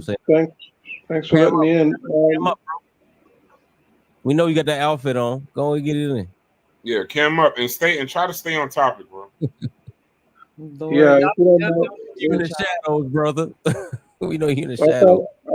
I'm kind of relaxing right now. If you don't go ahead, mind. bro. Just state your name. Say what's good.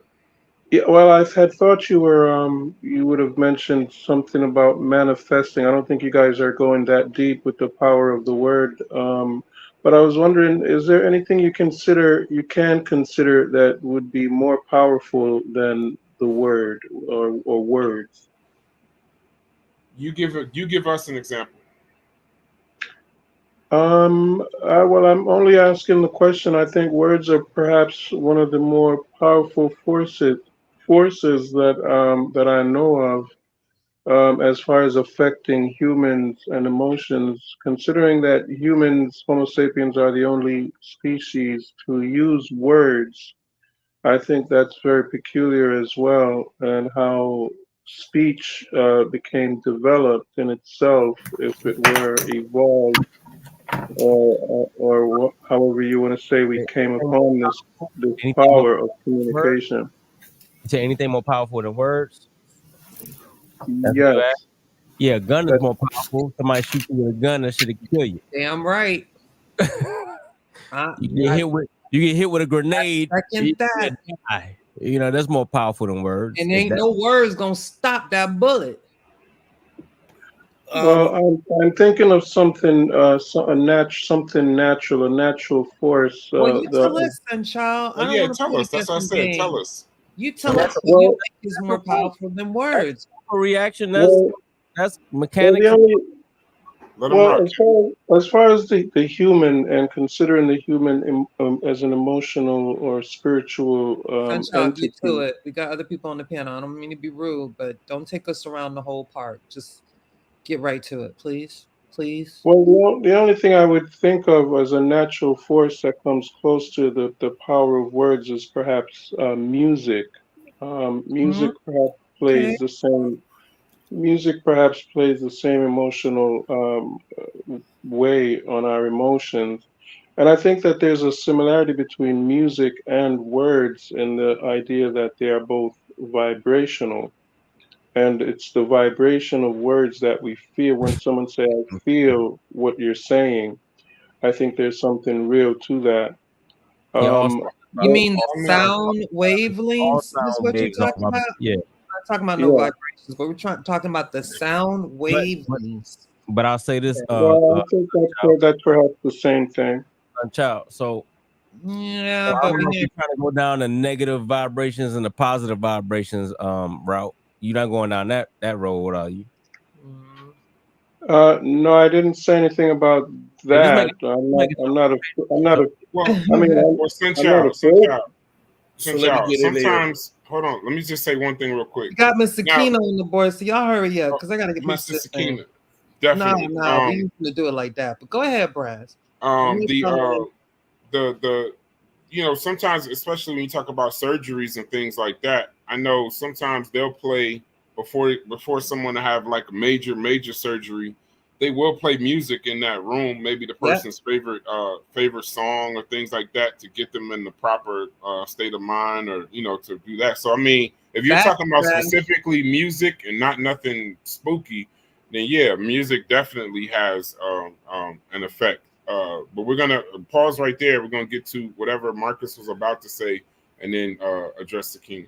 Yeah, but my favorite song, I tell him to play Brass to that point, is John Coltrane every time. Oh yeah, man, it puts you in the right, frame of mind. Quartet every time.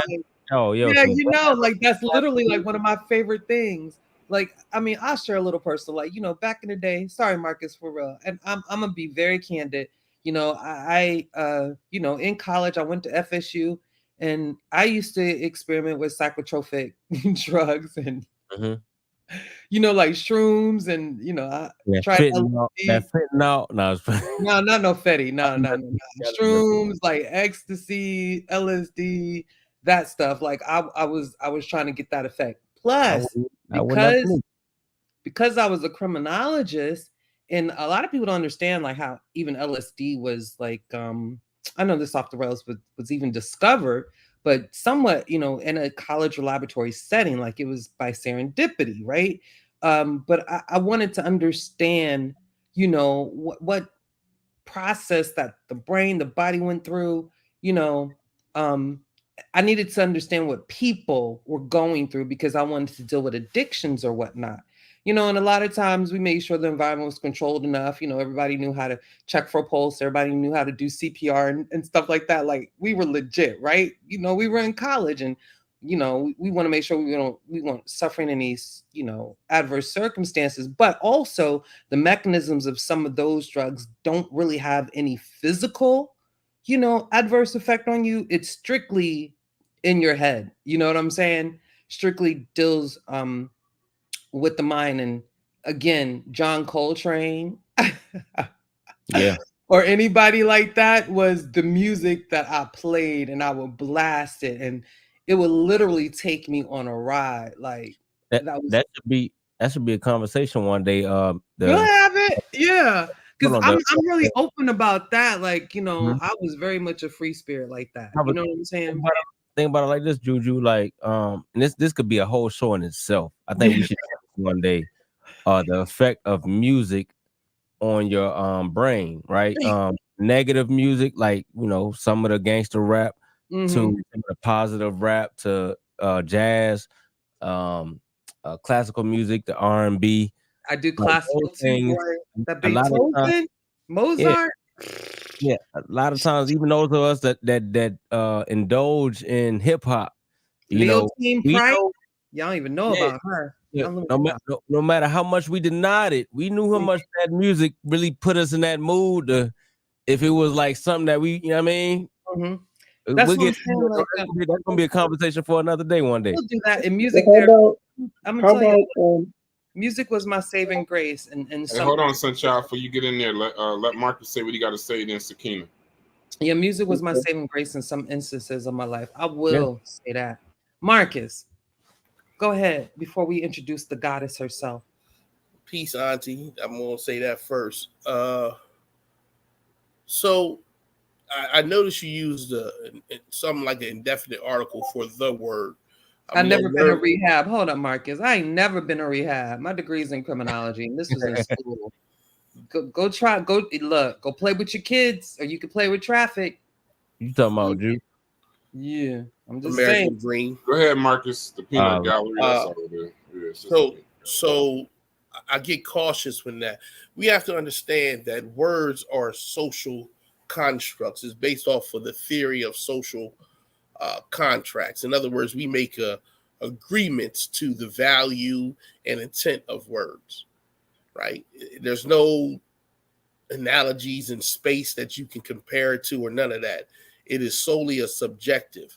Now, if you want to say something like social realities bleed into biology, that's true. So that means that these social constructs that we create can have biological effects on humans. That part is absolutely true. But we're not going to spookify the basics of what we're saying. Okay, so we're going to keep it to the very basics. We determine what the term black, white, red, green means. That's our determinations, up, down. That's our determinations. Matter of fact, when we even speak about evolution, we got to keep reminding people that there's no direction to evolution. We add that to it in our conversation. There's no agency to nature. We add these things to it because we feel as though it's a necessity. So when I hear people think like the word, I get nervous because I think you're trying to allude to that the Gospel of John 1, chapter 1:1-9. I think that's what you're alluding to. And we don't do intelligent design here. So we stick to the very basics of the conversation. So I appreciate Sunchild adding his words to the conversation, but I don't want us to get into that spooktified stuff. No, we definitely not about to get into that. All right. Well, I wasn't gonna get in there. You good? Hold on. Let Sakina go, Sunchild. Exactly. So, y'all, welcome to the stage, the goddess herself. You know, my soul sister. I don't know. I love this woman, but she always shows serial killers respect, regardless of the differences her unscrambled mind or members of the unscrambled mind may have. See, this is what it is to be an adult, right? Mm-hmm. Yeah, like we not letting that stuff take away from our body budget. But we're also, you know what I'm saying, when we know a good thing when we see it, right? And we don't let the BS get in the way. But I respect you and I love you for that, Sakina. But this is Sakina Rock to the stage, y'all. What it is, sister? Tell us how you feeling. What you got on your mind? You on mute. I see you. I appreciate it. I appreciate this conversation. Y'all be killing it. Right. I was driving. Half of it I drove when I was picking my daughter up, but y'all was killing it, and I appreciate this conversation tonight as well. What I wanted to tag in on with this pregnancy and stress, and Marcus was talking about the stress test. I guess because during most of my, I got 5 kids, y'all, all of them grown, but during my pregnancies, they were doing stress tests with the pregnancies, right? And they were making sure that the babies, just like he said, that they don't be stressed, when having them and whatnot. But also, a lot of women don't notice, but it's a time when you have to also stop having sex because of that same reason, for stress on the baby, right? And so a lot of that makes a lot of difference, you know, arguing and a lot of things that you do, adding stress, you know, when being pregnant. And so when we were talking about triggers and all of these things, this was a real nice, deep conversation, you know, because I think I put in the chat, it's better to be pissed off than to be pissed on, because we let a lot of stuff trigger us. You right? We let a lot of stuff trigger us. So when we was talking about, I don't know who it was that said they got a lot of military in their family. I do too. So that was really deep when we talk about that, because my brother used to tell me how they get in your face and be like, "Yo, mama, private," you know, and that's testing you, right, for patience. And I got brother and a couple of cousins that's in martial arts, and that's that same patience. And the reason behind all of this is because either in martial arts you become a deadly weapon, or in the military you're using deadly weapons. Facts, and so to have all this patience, you see what I'm saying, right, makes you become deadly. So we got people running around here killing with no patience. And so when you run around and meet these people that actually have patience, you don't know who the silent killers are. And so for us to just have this conversation talking about triggers and the brain and having patience, this is speaking volumes. And so I just wanted to come up here and tell y'all how much I appreciate it from the panel, you know, and let y'all know this was really a deep intellectual conversation, and I appreciate y'all for it. Yeah, we appreciate you. You know, I understand that some of these shows are therapeutic for the people that can take the words in and digest or what we're saying. A lot of these times our therapy, a lot of the shows y'all do are therapeutic. They're topics that, you know, people you think about, but you don't realize how much it means to you till you see it on the show. So we appreciate you here, but also appreciate you, Gemini and Dots over there also. Yeah, so that's all I wanted to do is come up here and let y'all know y'all be rocking it, and this was another pseudo killer edition, right? And it's worth replaying over and over. And I got my book and I'm right along with y'all, and just keep on coming, because I'm gonna keep coming. Yes, and we appreciate you, sis. Real talk, man. American Dream, you can stop trolling in the chat. You hilarious, fam. Peanut gallery. Y'all know American Dream. You know, American Dream kind of. I like American Dream. Like, you know, you like, you love to meet him type. Right. That's him. The studio killer. He's radio killer. Oh my God. Right. Professional all right, body. I gotta go because we're about to go on Scrambled Minds. He's a professional body buddy. Good luck tonight. Good luck tonight. I'll make sure I drop a like in the view. Yeah, make sure when right. the show, ladies and gentlemen in the chat, that y'all head over to Unscramble Minds. What is the subject of discussion tonight? We're talking about Kanye West. Oh man! You talking about how I hope you got a lot of time. I hope you got a lot of time and a lot of coffee, because that's a topic. Man, Kanye boy, affected people. Words he said affected people's body budget. Right. It ain't even the words he said affecting the body budget. It's the words that's coming out of his mouth is pseudo. Hey. The president don't like black people. Oh man! Remember that was the first crack when he did that. Exactly. Right. He dropped the whole world's body budget when he said that. You talking about doing the hurricane, doing that telethon? Yeah. Telethon. Yeah, but I think the recent one he said something about. Look, why y'all surprised about Kanye? Why y'all surprised? Like he's already known to be that, especially when the album about to come out. He's known to be that guy to say the wild. Oh, wait a minute, he got an album coming out. Him and man, yeah, this is marketing for sure. Hey, Brian, you should know who he got an album coming out with. Him and Ty Dolla $ign. Ty Dolla $ign got an album coming out. Like I think it was supposed to come out Friday. No, it was supposed to come out last Friday, but you know Kanye, everything is marketing with him. He always talks about an album like coming out. he said the And then he wildest always thing. say he's gonna drop on one day, then he drops a whole week later or a month later. He's supposed to drop last Friday, but now he's not dropping until New Year's. But see, Apple said they wasn't gonna if I'm hearing that correctly, if I read that correctly, Apple said they wasn't even gonna support the album, so they're not gonna have it on their platform.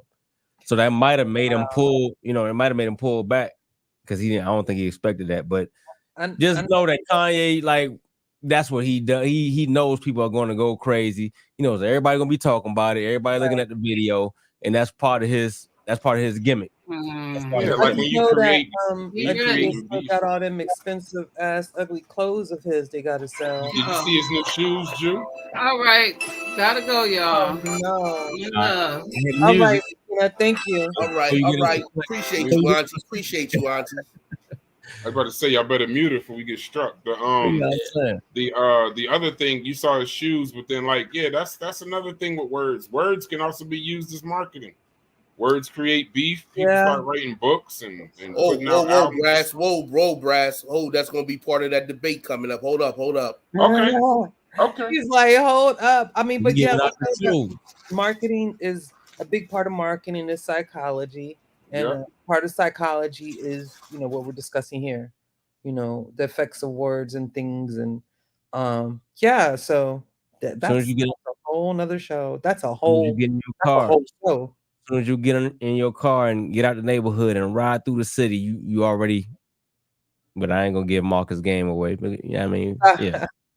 Well, hey, we had 2 hours. Yo, I was about to say, Ronald is here. Ronald, you got a minute. If you want to, go ahead, Ronald. Yeah, thanks. Very, very good show. Very thought-provoking as usual. Thank you. Really enjoy these types of discussions as opposed to some of the others. But just a quick question. I was reading an article the other day about some indigenous tribes in Africa, specifically the Hadza tribe.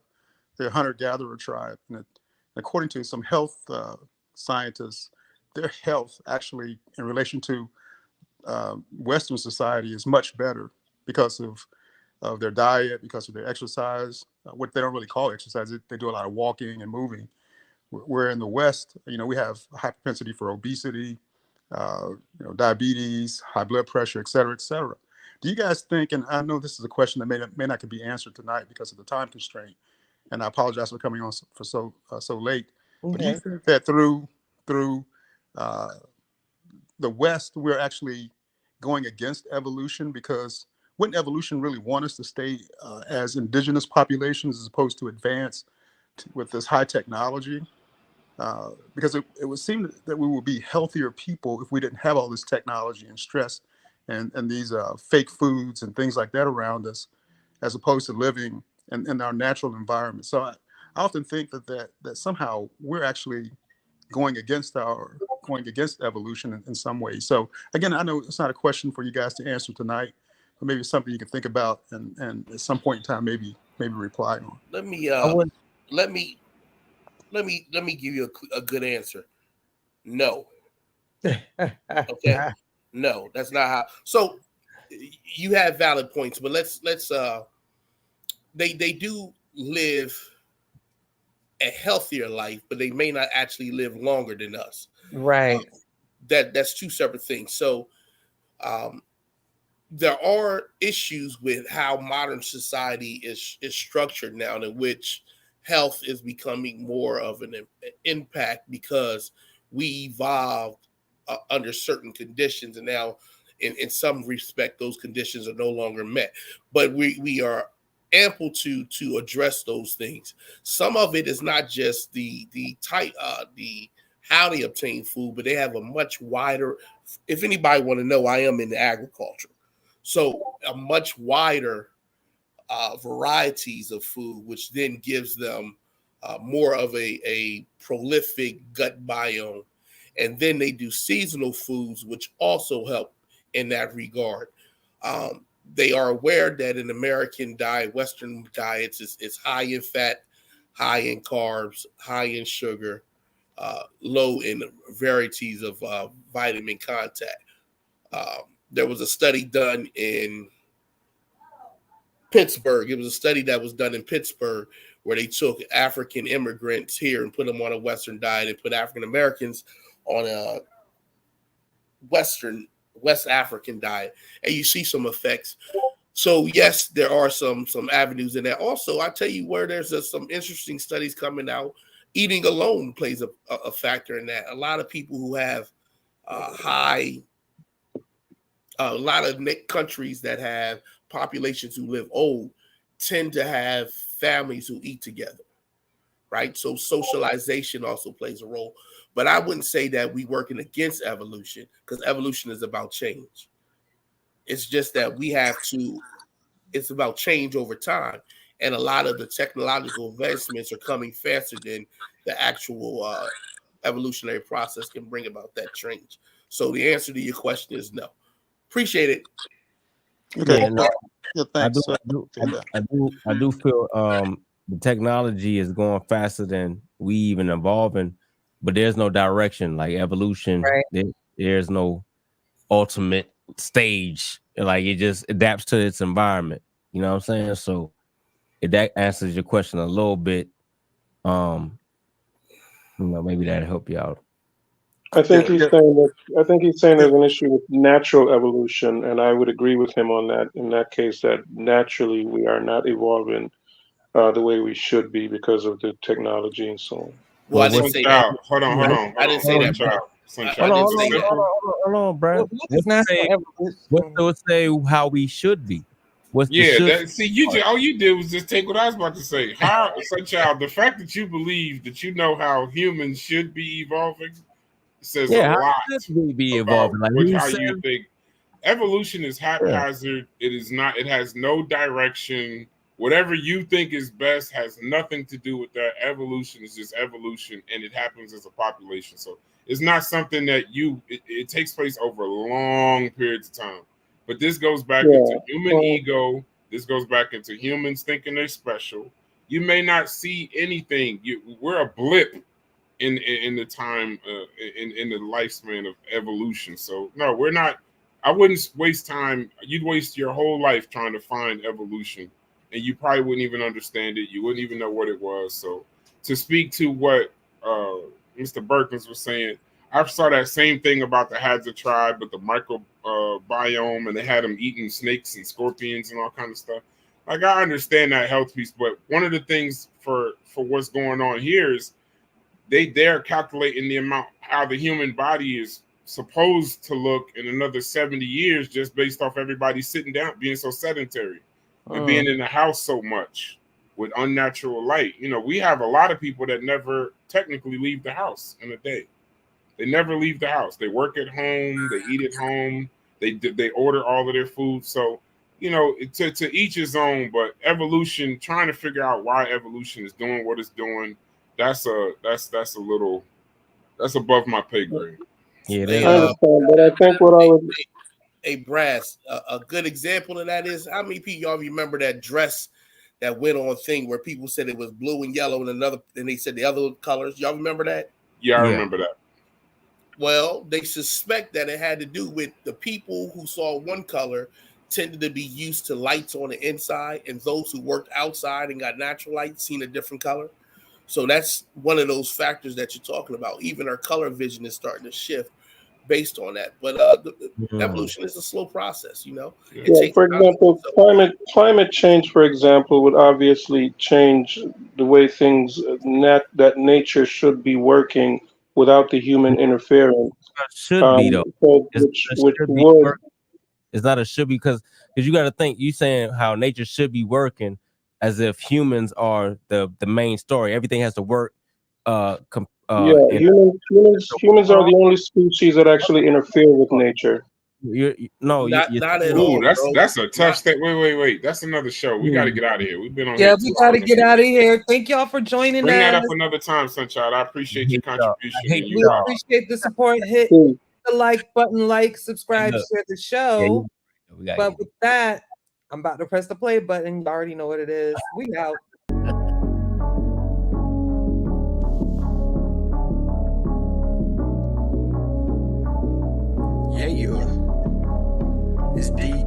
baby. Pseudo killers, what up? What up? What up? Check. Tapping in, what's the subject? Evolution or revolution, we ain't done yet. Laying flat like Sanchez, just a bomb threat. I know my flow like Angozi. Source up and show me, homie. You shut up and mute up a moment. The mad scientist, I'm knowing all the components. We own it, and we gon' off it if it's pseudo. You do know we don't entertain that keyboard judo. That big body banger out of Baltimore. Done it all, shopper folks. Sold a little something, but I taught you more than your average teacher. I had to reach you at your level to bring you up. No devil can ever beat you. With precision of a magi, the information supplied by some guys get debunked on live. CK and Juju, I chill in the cut. But if you boys wanna fade, then I'm chefing you up. I organized lie, the beats of disorganized truth every time. Kudos, who those niggas? Decorated pseudo killers. Space age Africans, back again. An organized lie, the beats of disorganized truth every time. Kudos, who those niggas? Decorated pseudo killers. Space age Africans, tapping in. I always been fly, that's an actual omen. You can catch me in the sky, ask Anthony Bowman. You see me with his telescope, I was actually floating off some good kush that Savio is actually growing. See, Gullah and Kent is where the money gets spent. Them boys got some books that cost as much as your rent. The second verse should be smashed Rockwell, but I rock well. Underground like Sumerian Rockwells. In the ring like I'm the rock whale. Hell, create a different wave that can rock whales. Hell, shit swell like lunar tides. My entendres off Gandra to who describe. Euthanize foolish guys. Scholastically, haphazardly. Turn your camera on and look me in my eyes. And please do subscribe. 8 to 80, blind, cripple, or crazy. You in for a new surprise. It's DQ, a organized lie. The beats of disorganized truth every time. Kudos, who those niggas? Decorated pseudo killers. Space age Africans, back again. An organized lie. The beats of disorganized truth every time. Kudos, who those niggas? Decorated pseudo killers. Space age Africans, tapping in.